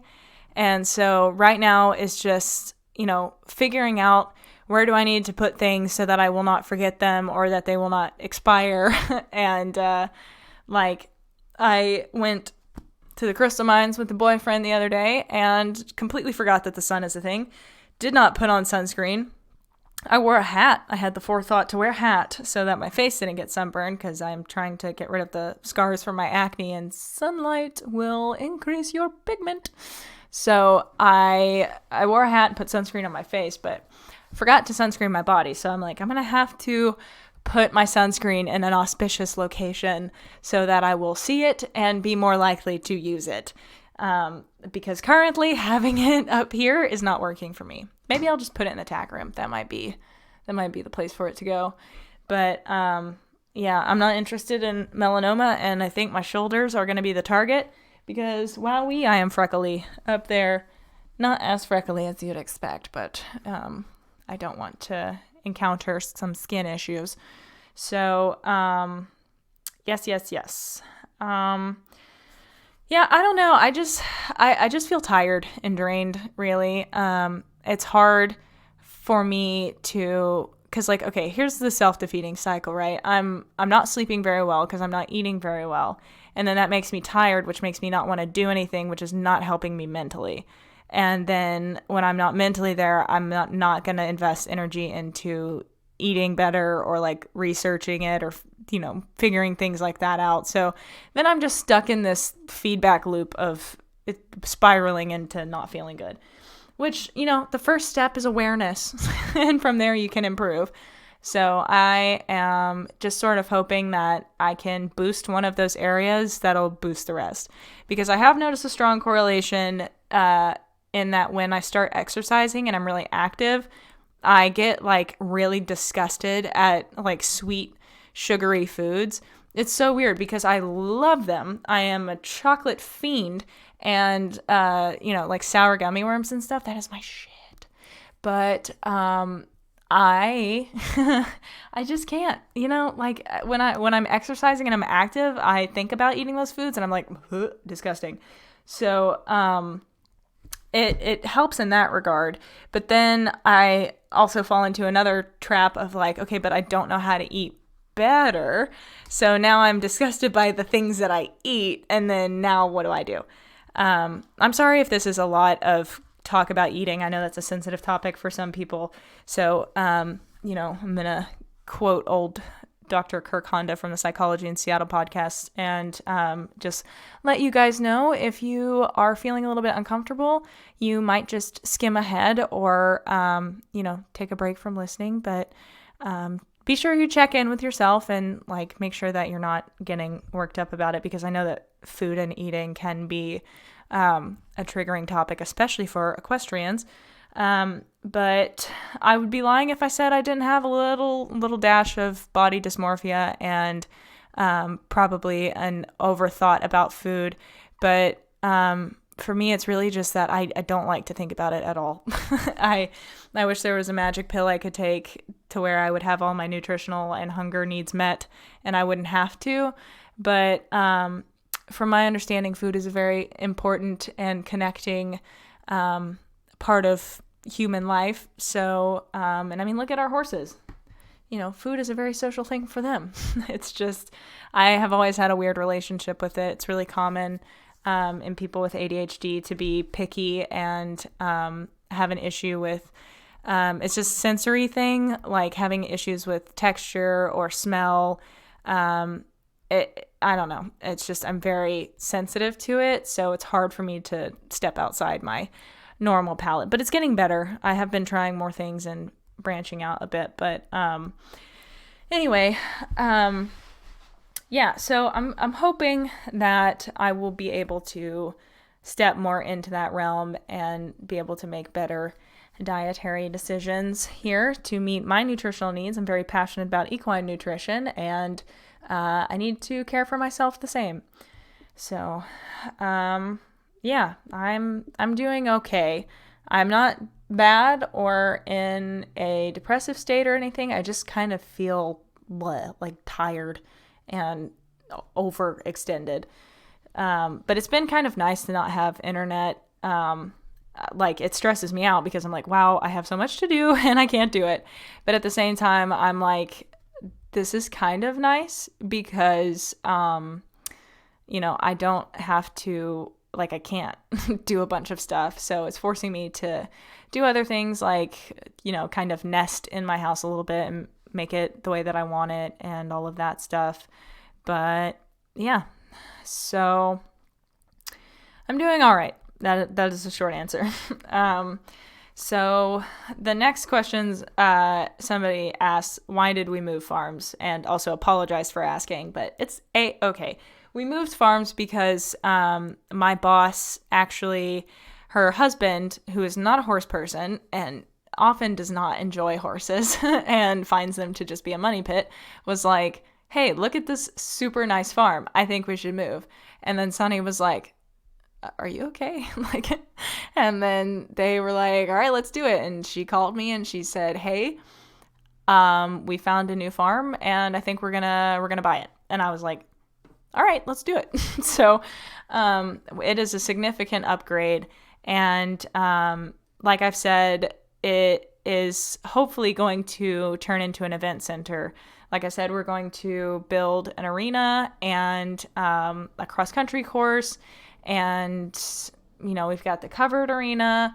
And, there's so many things that we could do at this place, like have jumper shows or do little events and stuff. It'd be awesome if we could get a recognized event going out here. So it would just be really cool because we used to have one event here in Arkansas up in Jacksonville called Jubilee. And it was a recognized show, and it was like the one that you went to when you were trying to qualify for something or you were trying to get your experience at a new level. Like if you just moved up to training, you would want to go to Jubilee first for your move-up show. And the owner ended up passing away. He was quite old. And then the show just kind of fell apart and stopped. So now we would like to fill that spot, which is fun and also not fun because that means I'm going to get doxxed myself because I'm the one that will be running the website. But yeah, I'm not thrilled about that. But at the same time, it's like, okay, well, that's what security systems are for. And we have a lot of cameras out here already, but I am all about getting some more because I have received some very terrifying emails in my time as someone on social media, and I don't want a bunch of creepos at my house. So if you're listening, we have lots of cameras. I have a very, very nasty German Shepherd dog. She's friendly to people she knows, but she is not friendly to people she does not know. So there's that. I'm putting out a public threat. Please do not approach me. And just because I've seen it happen before, not that I think I'm a giant influencer or anything, but if you do happen to become aware of the location and it's within driving distance, please do not show up at my house or the farm. You will not be welcomed. If you would like to come take a lesson or work with your horse or say hi, whatever, make an appointment. We'll have that all set up when we get going. But I will not appreciate unannounced intruders. Thank you and goodbye. I am just so paranoid about that. You guys know I was raised by a police officer, so I've heard all the horror stories, watched way too much NCIS, and just am not interested in dealing with any of that. So I will not be. But anyway, that is something that I feel like I've needed to get out there because I just have been so nervous about that being public. I'm a frightened lady. But anyway, okay, so the next topic here is over the love life situation. A lot of you asked about that, I guess, because some of you might follow my personal Instagram account, which is jet.treese. And Jill.treese, unfortunately, I am locked out of permanently. But this one I have posted on quite a bit of Mr. Jacob. He is my significant other. So I guess I'll talk a little bit about that because everybody wants to know. So a lot of you asked in, I think I just talked about it in the episode. Sorry, I'm very burpy. In the episode called Lessons I Learned in Love and Heartbreak, which sounds like a fucking self-help novel. But I I talked about in that episode that there was a guy that I met that I was like really hopeful about. That ended up not working out. So I actually think I took a break, and then I was kind of off and on dating apps from there. And that was in last February of like 2020, like right before COVID started happening. And that might not be true for everyone, but Arkansas is a little behind. So I didn't end up pursuing that one. And then I just kind of got off all the dating apps because I was like, it's just not right. It's not the time. I was still recovering kind of from the fallout of the one that exploded everything for me. And if you aren't following on that, you can go back, I think it's in season 2, and listen to that episode. I think it's like episode 4 or 5 of season 2. But that was something that really kind of rocked my world. And then I tried again, and I was like, I just don't feel anything. And so I got off all the dating apps and gave it some time. And then periodically I just kind of hopped on and off. Oh, I hit my mic. Hopped on and off dating apps from there. And I just was like, you know what? No. And then September of 2020, I downloaded Hinge. And I think I was also on Tinder and Bumble, which makes me sound super desperate. And that's not untrue. I want love, okay? Sue me. And I lived in Bismarck, Arkansas, which is like a 3,000 population, and everybody is over the age of 50. And no offense to the elders out there, but I am not looking to court any of you. I prefer people around my age. And so it's not easy to meet people where I lived. And my college is like, I was in the master's program by this point, and everybody in the master's program is also old and female, and unfortunately I am straight, so I could not pursue anyone in the program. There are a few, I think there's like 3 young guys that I'm aware of, but it just wasn't, I'm like, I'm not trying to date in the program, that's messy. And I didn't want to date anybody underclassmen because I was just like, no, thank you. I'm tired of college boys. I would like to be with somebody that's kind of already got a job and moving in that direction, because I have a job, arguably a career that I'm very passionate about already. And it's hard to be with someone who doesn't have something like that, because, like, I'm on social media and I'm really like working at all of this. I'm working with the horses. I'm, learning and trying to better myself in that area while also pursuing my master's degree to be a therapist or a counselor or a professor or something at some point. So, doing all of these things and then dating somebody who's like, yeah, I'm just getting my like bachelor's in mass comm, I don't know what I'm going to do. Like, no hate to those people, even though I just totally mocked them. But like, no hate to those guys, but there isn't that same drive. And then what I've noticed ends up happening is they don't understand what I'm doing and why I'm doing it and why I dedicate so much time to it, and that I'm not always available because I'm like, no, I have to do this because I want to. And just not being able to understand that or like have any real obligations outside of going to class at 8 a.m., which sometimes they don't even do that. So, and I mean, that's not to say that every guy that's an underclass or an undergrad is like that. Of course not. But that is the trend around my area. The town where my college is located, the people just tend to be very unambitious. I mean, it's Arkadelphia, Arkansas. The town is literally called Arkadelphia. Yes, you heard it right. Not Philadelphia. Ark as in Arkadelphia, or as in Arkansas, Arkadelphia. So it's just kind of a dead little town. And I liked my school, but it's just like there's nothing going on there. And it's very hard to find people that are like really into what they're doing. So that is a long spiel to say I was on dating apps to, have a wider pool to fish in, I guess. So, oh God, I sound like that one guy that like talks about having mares that come and go in his stable on TikTok. What is his name? Like Russell Hartley? Is that his name? Oh my God, I think I got it. Okay, anyway, if you don't know who that is, feel free to Google his name and watch like Curtis Connor or Tara Mooney's videos. They're very funny about him. Anyway, look at me remembering everyone's name today. Okay, so anyway, in September of 2020, I was on Hinge and I think a few other dating apps, and I am not afraid to message first.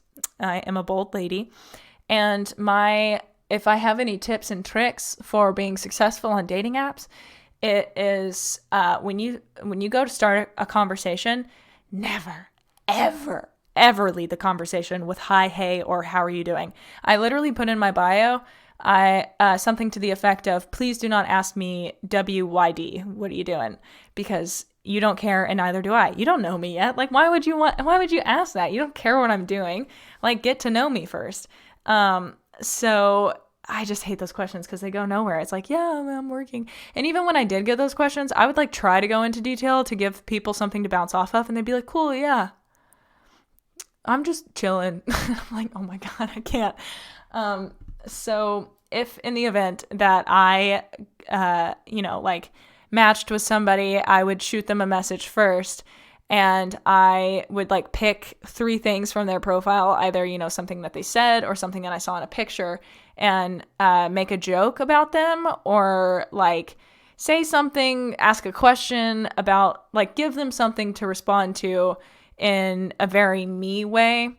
And so I did that with a lot of people, and oh my God, it makes the weeding out process so quick, because people that don't get sarcasm and like jokes, I guess, like it's hard for me to believe that there is a genre of human like that, but it, like, people that just don't play along and don't get banter, I can't do it. So like when they would just respond with like something boring or, oh yeah, that's funny, huh? Like I was like, okay, you get a couple more tries, and then I'm saying no to you, you're boring, or you're not investing any effort, and I can't do that either. So Twitter notifying me, distracting me. So anyway, Mr. Jacob, I matched with him on Hinge, and I sent him a message. I forgot what I said, but I did the thing. And I didn't get a response from him, and I had so many matches at the time I didn't notice. So I was like, all right, whatever. I don't want to do this anymore anyway. Not because Jacob didn't respond, but like I just wasn't having any luck connecting with anyone. So I deleted the app pretty shortly after I messaged him. I think that was like, oh God, I can't remember, like September 24th or something. It was at the tail end of September, and I deleted it pretty shortly after that.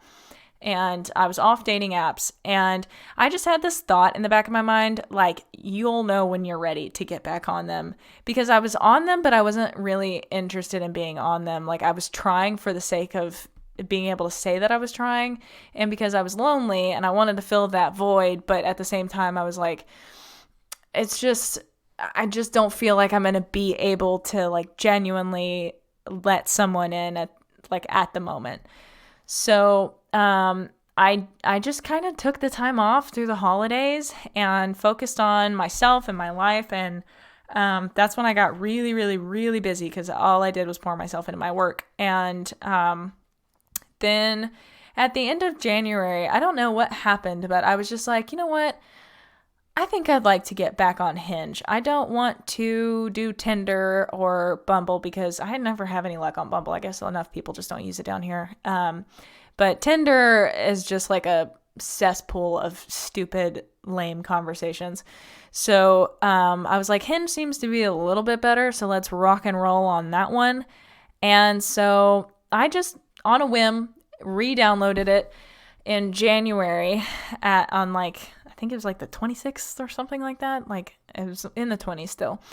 And so I re-downloaded it, and 3 days prior to the day that I downloaded it in January, Jacob had messaged me back from September.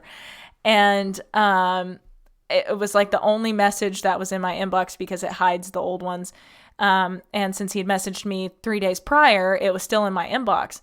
And so I opened it and I re-looked over his profile, and I was like, he's cute, but like, do I want to? Like, it took him a really long time to respond. That was 3 months. Jeez. And I was like, he's probably in a relationship or something and like didn't work out. Now he's back. So I'm like, what does that mean? And I almost didn't. And I swiped around for a little while and had some other conversations. And then I was like, you know what? What if it's one of those university things where it's like, no, here, look, it was at the same time. Like you both didn't have the app for 3 months or am I doing my math right? It's October, November, December, and then January. So almost 4 months. Because it was at the end of September. My math is correct. Thank you. Anyway, so he like, I just thought, I was like, what if it's a universe thing though? Like wouldn't that be like cosmic? I'm so annoying. Oh my God. But I thought it would be weird. And I was like, maybe it's a sign. So I messaged him back and then, I was like, let's not put all of our eggs in one basket here and continue talking to other people. So I was talking, like having a few different conversations, kind of feeling everybody out. But Jacob was consistently the most funny and interesting conversation. And so I was like, all right, I'm getting a little serious about this one. So at the end of that day, I ended up giving him my phone number and Snapchat and whatnot. And then we just kept texting constantly and Snapchatting and all of that. And then finally, after like 2 weeks, he asked me out to go on a date and he drove up here. And he lives in North Little Rock, so it was quite the drive for him. And we met at like a little grill in downtown Hot Springs. And immediately I was like, I like this kid. Like he's very smart and charming and like funny. So we clicked. And I remember going into the bathroom and texting my best friend and being like, oh my God, dude, we have a problem. And she was like, oh my God, what? Is he weird? Like, do you need me to like emergency call you out of this? And I was like, no, like I like him. And I haven't liked anybody in like 2 years. And I was like, this is crazy, which is hard to think about that. It's been like 2 years since my last real deal relationship. But anyway, I was very much like, oh my God, this is crazy. I like him. And so we like ate and had a good time. We had was it pomegranate? Or it was one of those, like a grapefruit. I think it was grapefruit margaritas. Very tasty. And then he was like, hey, so like, I drove all the way up here. Do you like want to keep doing things or do you want to just like call it? And I was like, well, I mean, do you have any other ideas? Because I'm the most indecisive person ever and I'm so bad at suggestions and like what to do with things, even though I live here. And he was like, well, there's a bowling alley and we could go bowling. And I was like, that is adorable. Yes, let's do that. And so we went to the bowling alley and bowled and he absolutely slaughtered my ass. Like, I mean, I think he had like 400 points. I actually don't know. And the people that are familiar with bowling might be like, that is not even a number you can get. I don't know. It was a very high number. And I think I hit one strike, maybe. And it was one of those like good timed, like well-timed strikes because he was talking smack. And I was like, watch this. And then the whole time I was like, please God, do something cool. Don't gutter it, please. But I guttered the rest of the time, but I did get one strike. But anyway, so the date ended up going super well, and then we just kept talking, and every weekend we would hang out, and I don't think we've missed a weekend since then. We met on February 12th, and then we just hung out every weekend. And then on March 6th, I asked him to be my boyfriend because he took too long. And I am nothing if not impatient. And I might have also been a smidgen tipsy. So I actually have no recollection of how I asked him. And neither does he. It is something that drives us insane to this day that I genuinely cannot remember how I asked him out. But it was a goofy, like, you want to be my boyfriend? And so, yeah, now we date. And we have been dating since, and it's going very well. Unfortunately, the past like month or so since this whole month since I moved, he has to come all the way up here, and I can't like switch off and come see him because I have to feed the horses. So he's been a very good sport through all of that, and is learning to be an animal person because he claims that he's not. But I think Zuko, my cat, is changing that. It's hard not to like Zuko. Zuko's a very people cat. He is all up in your business. And Wally is aloof, but when he likes you, it's kind of the most validating thing in the world. So it's nice. And he really likes Mila. And Zoe he hasn't really gotten to know super well, just because I try to take my weekends off and do human things, because otherwise I will get caught up working all day long. And, he's only here on the weekends, so I'm trying to be cognizant of that. But yeah, so he actually led her the other day, which was crazy. For those of you who have ever seen somebody hand walk Zoe, it's not an easy thing to do.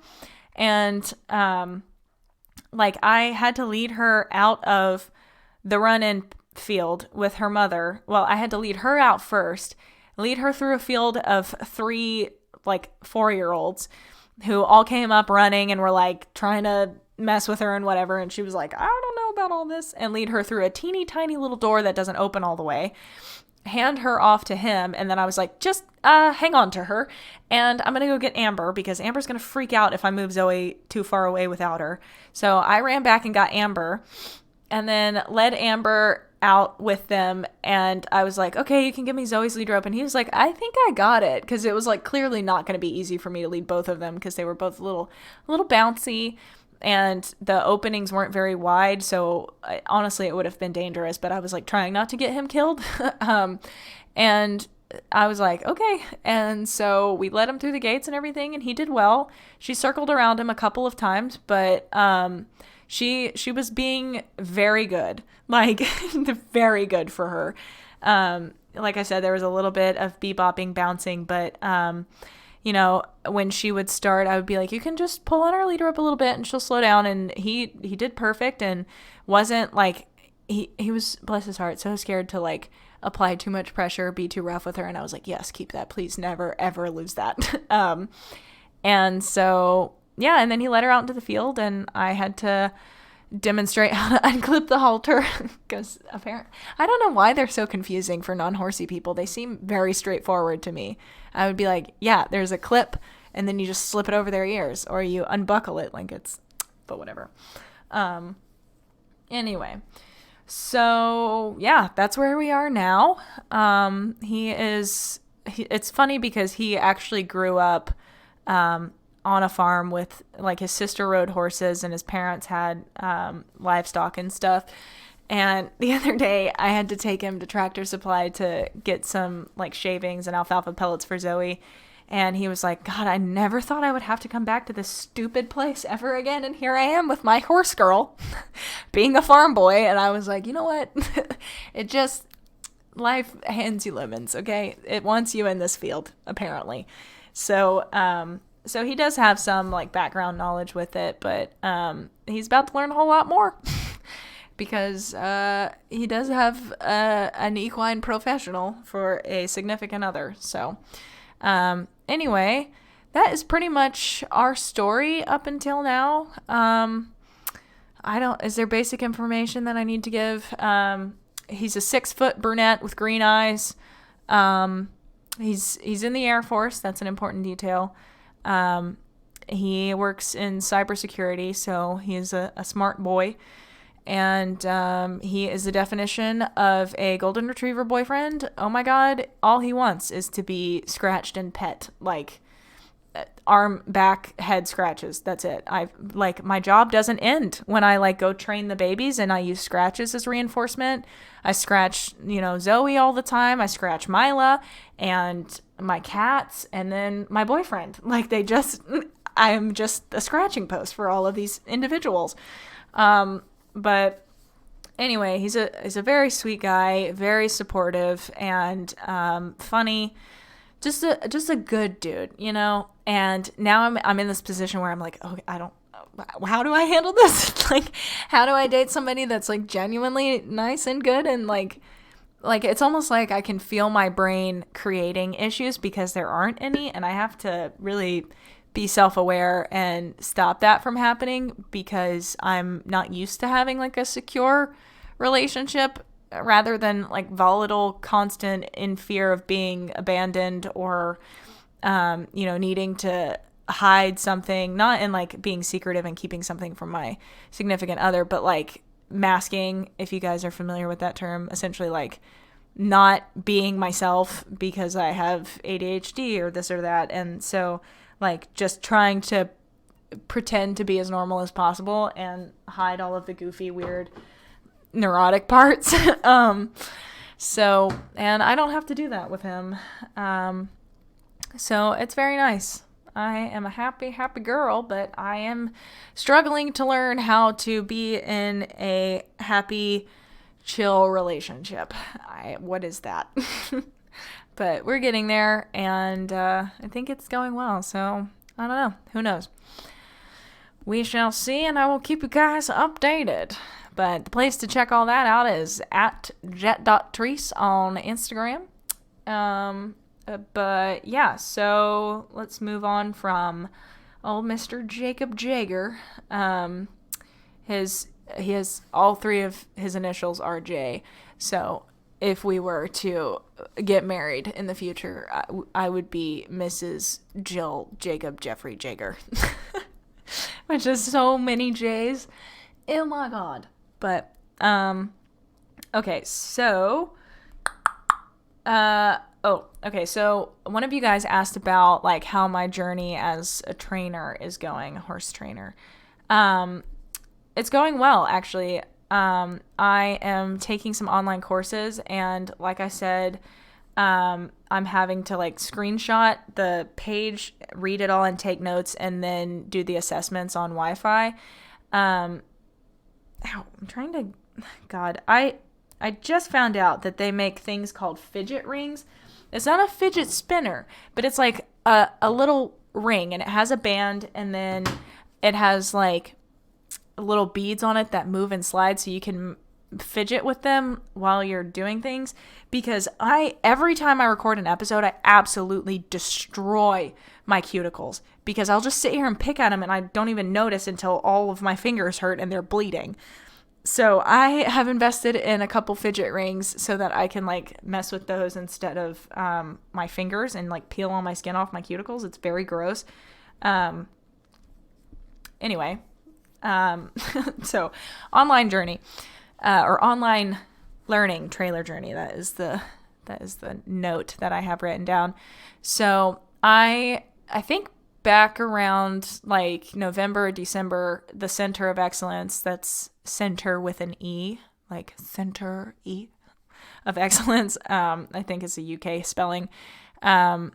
It has 2 courses on like horses. So it's equine psychology and then horse behavior and management, I think is what they're called. And I bought them both because they were on sale for like $20 each. And I was like, why not? So I am taking both of them and I'm focusing on the equine psychology one right now, which I kind of thought was going to be like a basic course and I wasn't going to learn a whole lot in it. But I've actually picked up a lot of things that were just like things I wouldn't know right now, like different gestation periods and wild stallion behavior. Like I just haven't read a whole lot about that because I tend to focus more on applicable things, not just kind of extraneous knowledge, but it's really good to know and keep in mind. And it's helped me understand a lot more about, different behaviors. I mean, you have to understand where horses come from because realistically, they have not evolved that much since being, domesticated. So they've retained a lot of those evolutionary skill sets, even though we've done a lot of breeding, they've not evolved much. So it's important to keep those things in mind and have them influence or inform your understanding of presenting behaviors. So I've been focusing on that one. I'm about halfway through it right now, I think. And I'm hoping to get that wrapped up by the end of this week and then move into, I would like to get the equine behavior management one done, but when I get internet, my primary focus is obviously going to be my master's program. I'm taking 2 courses in June, so it's our summer 1 program. And so my focus will be on the 2 courses that I'm taking that semester, which I think is Intro to Play Therapy and Career Counseling, which are 2 classes that I do not care about, to be frank with you. I do not want to be a career counselor, and I do not want to do play therapy. So, who knows? Maybe play therapy will give me ideas with horses. I don't know, but I'm not using it for people. I do not want to work with children, unfortunately. That there are plenty of people who do, and I am not one of them. But yeah, so that will be my primary focus, to work on those, and then the Saddle Fit for Life Certified Equine Ergonomist course is going to be second to top priority, because that is a huge part of what I'm dealing with Zoe right now. Sorry, burping. And yeah, so I'm focusing on those things, and hopefully I'll get those done here shortly. But yeah, so I keep saying filler words because I'm not thinking correctly. It's not that I'm thinking incorrectly. It's just that I'm thinking about other things that don't matter. Did I take my ADHD meds today? The answer is no. So yeah, the equine behavior management one might just be one that I more so skim. It depends on the content and if it's like something that I think is really interesting. I don't know. But the equine psychology one is actually pretty interesting. So if you're considering looking into that course or you want to buy it, I would recommend searching online for a coupon code or waiting around until a holiday, because I think they go on sale pretty frequently and it's like a huge price cut.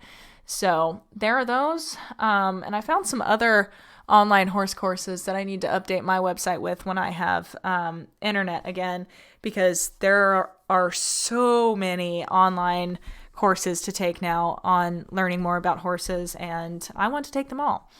But the other thing that I wanted to talk about is I have been thinking about it quite a lot over the last couple of months, and I think that I am finally deciding to go for my IAABC certification from the International Association of Animal Behavior Consultants, to become a certified horse behavior consultant through them, so that I can like put that on a business card and hand it to my veterinarians and say, hey, if you have anyone that's struggling with a horse, hand them my card, please tell them to reach out to me.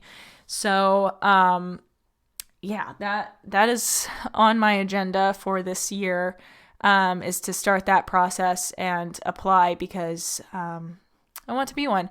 I was going to wait and for a couple of years, but I've recently just gained so much experience so fast and done so much research and learning, and I just want to go for it already.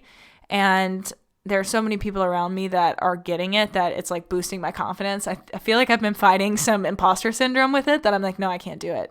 I won't be able to, like, I'm not ready. I'm not good enough. I don't know enough. And I'm like, you know what? Like, if I wait, then I'm never going to do it. So, I'm hoping to go for that here soon. And, I'm hoping I might just be able to find a break, and everything. Maybe in July I'll be able to really get after my application. We'll see. I don't know. So yeah, that's how the trainer journey is going. I'm sure I'll have more updates on stuff like that. I do plan on doing a trailer loading episode here soon, discussing a client horse that I've been working with quite a bit, and she has made astronomical progress with the trailer. And I just kind of want to walk you guys through that case study, sort of. So watch out for that. How many times can we say Oh, I thought my dog was in the room. It's Wally. He's just licking himself very loudly. Wally's my orange cat. Okay. Mental health check-in. How am I doing? Like, really? I think I already answered that one. I'm doing like really okay. I want to get to great, fantastic, living my best life, but we're not there yet. Got a few things that I need to tweak before that will happen. Okay, so the other thing that I had written down here is my Instagram posting struggle, which I really don't have a lot to say about it.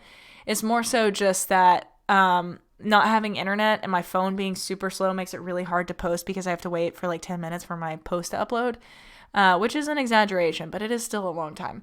And it's just been hard to create content when I'm just so busy and on my feet all day long, or so out of energy. All I can do is mope on my couch. So that's where we're at. But yeah, I'm hoping to sort of move that ball a little bit more. I always fluctuate with Instagram, and it sucks that I do that and that Instagram is not built to support people fluctuating or taking little breaks, because I lose all of my engagement, like every single last bit of it. And my YouTube is the biggest example of that. The views are so down on YouTube. So if you are bored while you eat a meal and you usually like to watch a show, maybe watch one of my YouTube videos instead, because dear God, I need the views so bad. That I worked very hard on those videos. And am I begging? Yes, 100%. 100% I'm begging. But I think they're good, and I've watched them several times to boost my views. I'm just kidding. I've watched them for quality control. But anyway, if you think about it, or maybe you're just like, I'm gonna eat my lunch in my car today, I don't want to be around people, pop on the video, okay? Maybe you're waiting in line to pick up your child, or waiting in line at the grocery store and you happen to have your AirPods in and it's like a really long line. Just pop a video in. Maybe set your phone up while you're cleaning stalls. I don't know. Just watch it. Dear God, please. Okay, so school and career updates. So somebody asked if I still wanted to be in the FBI. So I felt like it was worth addressing this question. That no, I do not. I have actually changed that opinion quite a bit. And judging by the state of that sector of government employees, I'm kind of glad I didn't. Public opinion is not great, and I do not want to be one. So I am very much focused on the two that I'm pursuing right now, which is becoming I am a behavior consultant, but I want to get pro, you know? So, get all the way certified with that, get more experience in clients and develop a business around that and training. And, then from there, also I'm getting my master's in clinical mental health counseling. So I will be on track to become a licensed professional counselor. And also, this is something that's very tentative at the moment, and I don't know if it's going to happen, but my school is trying to get a doctoral program going for counseling, so there is a potential that at some point in the future, I might be Dr. Jill.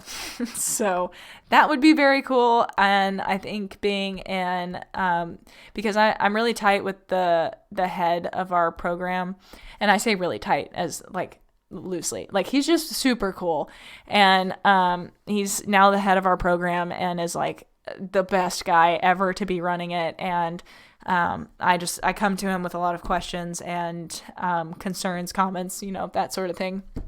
And so he's told me and some of my friends that he's trying to get a doctoral program going, and he wants it to be online. And I'm like, that is the only way I would ever go for a doctorate, is if it was through Henderson and online and not a super prestigious competitive thing, because I am not so arrogant to believe that I could handle something like that unless it was about horses. I think that's about the only way that I could pursue something like that. But anyway, yeah. So that's where I'm going with my career. That's how school's going. I'm set to graduate fall of 23, which is a long time, but our program is longer to meet K-CREP standards and blah, blah, blah. Nobody cares. You guys are horse people, not counseling people. So somebody else also asked what's going on with my merch. And I'm not sure what that means. If you have noticed that there is a problem with my merch, please let me know, because I don't. it's something that I am planning on reworking because, of course, right after I just moved everything onto Teespring, finally bit the bullet and moved into like actually doing merch. I got all my logos and everything. And oh my God, it's so time consuming because you have to situate your little PNG file, which is like, if you guys have ever tried to save an image on Google and you see that transparent checkered background to do like a clip art image, that's a PNG file. And so you have to upload that onto Teespring, which can take a hot second, and then you have to adjust it and move it around and make sure it looks good. But sometimes it actually doesn't situate in the center or like exactly where you wanted it, so it's hard to tell. And then you have to like manually select a price for each item, each size, each color, blah, blah, blah, select all of the colors, post it, and it's hard to get all the listings under the same head. Like, it's just very hard to organize it, okay? As soon as I did all of that, and I mean, it was like a month-long process of me constantly tweaking, trying to get everything good. Right after I did that, Teespring was like, actually, we're rebranding and we're now called Spring. And also, we're redoing the way that we do everything. So now it's much easier and much better after I just did it the hard way. And now all of my stuff looks bad and I need to redo it, but I don't have internet and it requires so much time and I can't do it on the hotspot. So that will be something that I will have to rework in the future. And I'll probably just end up deleting everything for like a week and then redoing it all and then uploading that. So that's where we're at with all of that. And I think that brings us to the end of this episode.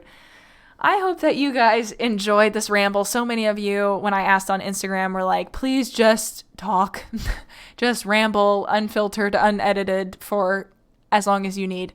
And I'm glad I did because I really feel like I got to like update you guys in a personal way and get it all out. But I mean, this podcast is always personal and comfy talks. So I hope that you guys enjoyed it and it entertained you on your ride, your trail ride, your stall cleaning, your car ride, making breakfast, whatever you did while you do it. A lot of you like study with it and I'm like, how on earth? Some of you draw with it, which I also understand because I do be listening to some podcasts while I draw. It's very nice. Hi, Wally. Do you have thoughts? Would you like to chime in? He's shy now. Anyway, so I think that is going to conclude this episode. Thank you guys endlessly for listening. Be sure that if you would like to reach out to me for training or behavior consultations, you can do that at patreon.com/EquiTheory. And you can follow the podcast on Facebook, Instagram, and you can follow me and the horses, Facebook, Instagram, YouTube, and Twitter at JetEquiTheory. And the podcast is also available on YouTube, Spotify, Apple Podcasts, Google Podcasts, Pandora now. That's crazy.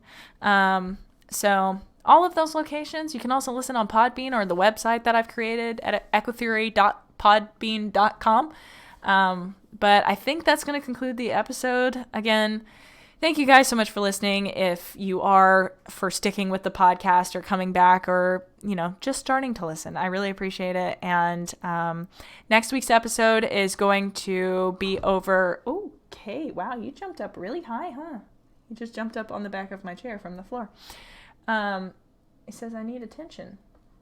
But can you jump to your cat tower? That's why it's there, sir. Get up there. He said, no, I scratched now. So that's what it's there for. Okay, so next week's episode is actually going to be answering all of the Patreon questions that you guys have sent in via Patreon. I am so sorry to everyone that has been waiting forever on me to get back to you. It has just been so beyond hectic. And like I said, I haven't had internet, so it's been hard for me to get on Patreon. I only just got my dad's hotspot, and it's hard. Like, I can't copy and paste the note or the questions from Patreon into the document that I use on my computer easily from my phone. So it got put aside.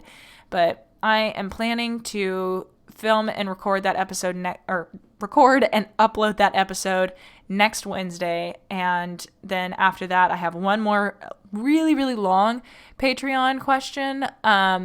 But the questions are all really good and thought-provoking. And this one patron asks a bunch of different ones. And I was like, you know what? That needs its own episode. Otherwise, this one's going to be literally 4 hours long. So I'm breaking it up into all of the questions and then just the one long one. So yeah, that's what's coming for the next 2 weeks. And, maybe there is a question in there of something that you're struggling with your horse, and you would, like to hear how I would work that out or what I recommend doing. But I think that is going to wrap up this episode again. Like I've said 4 times now. Oh my God, I only have one mode of ending an episode.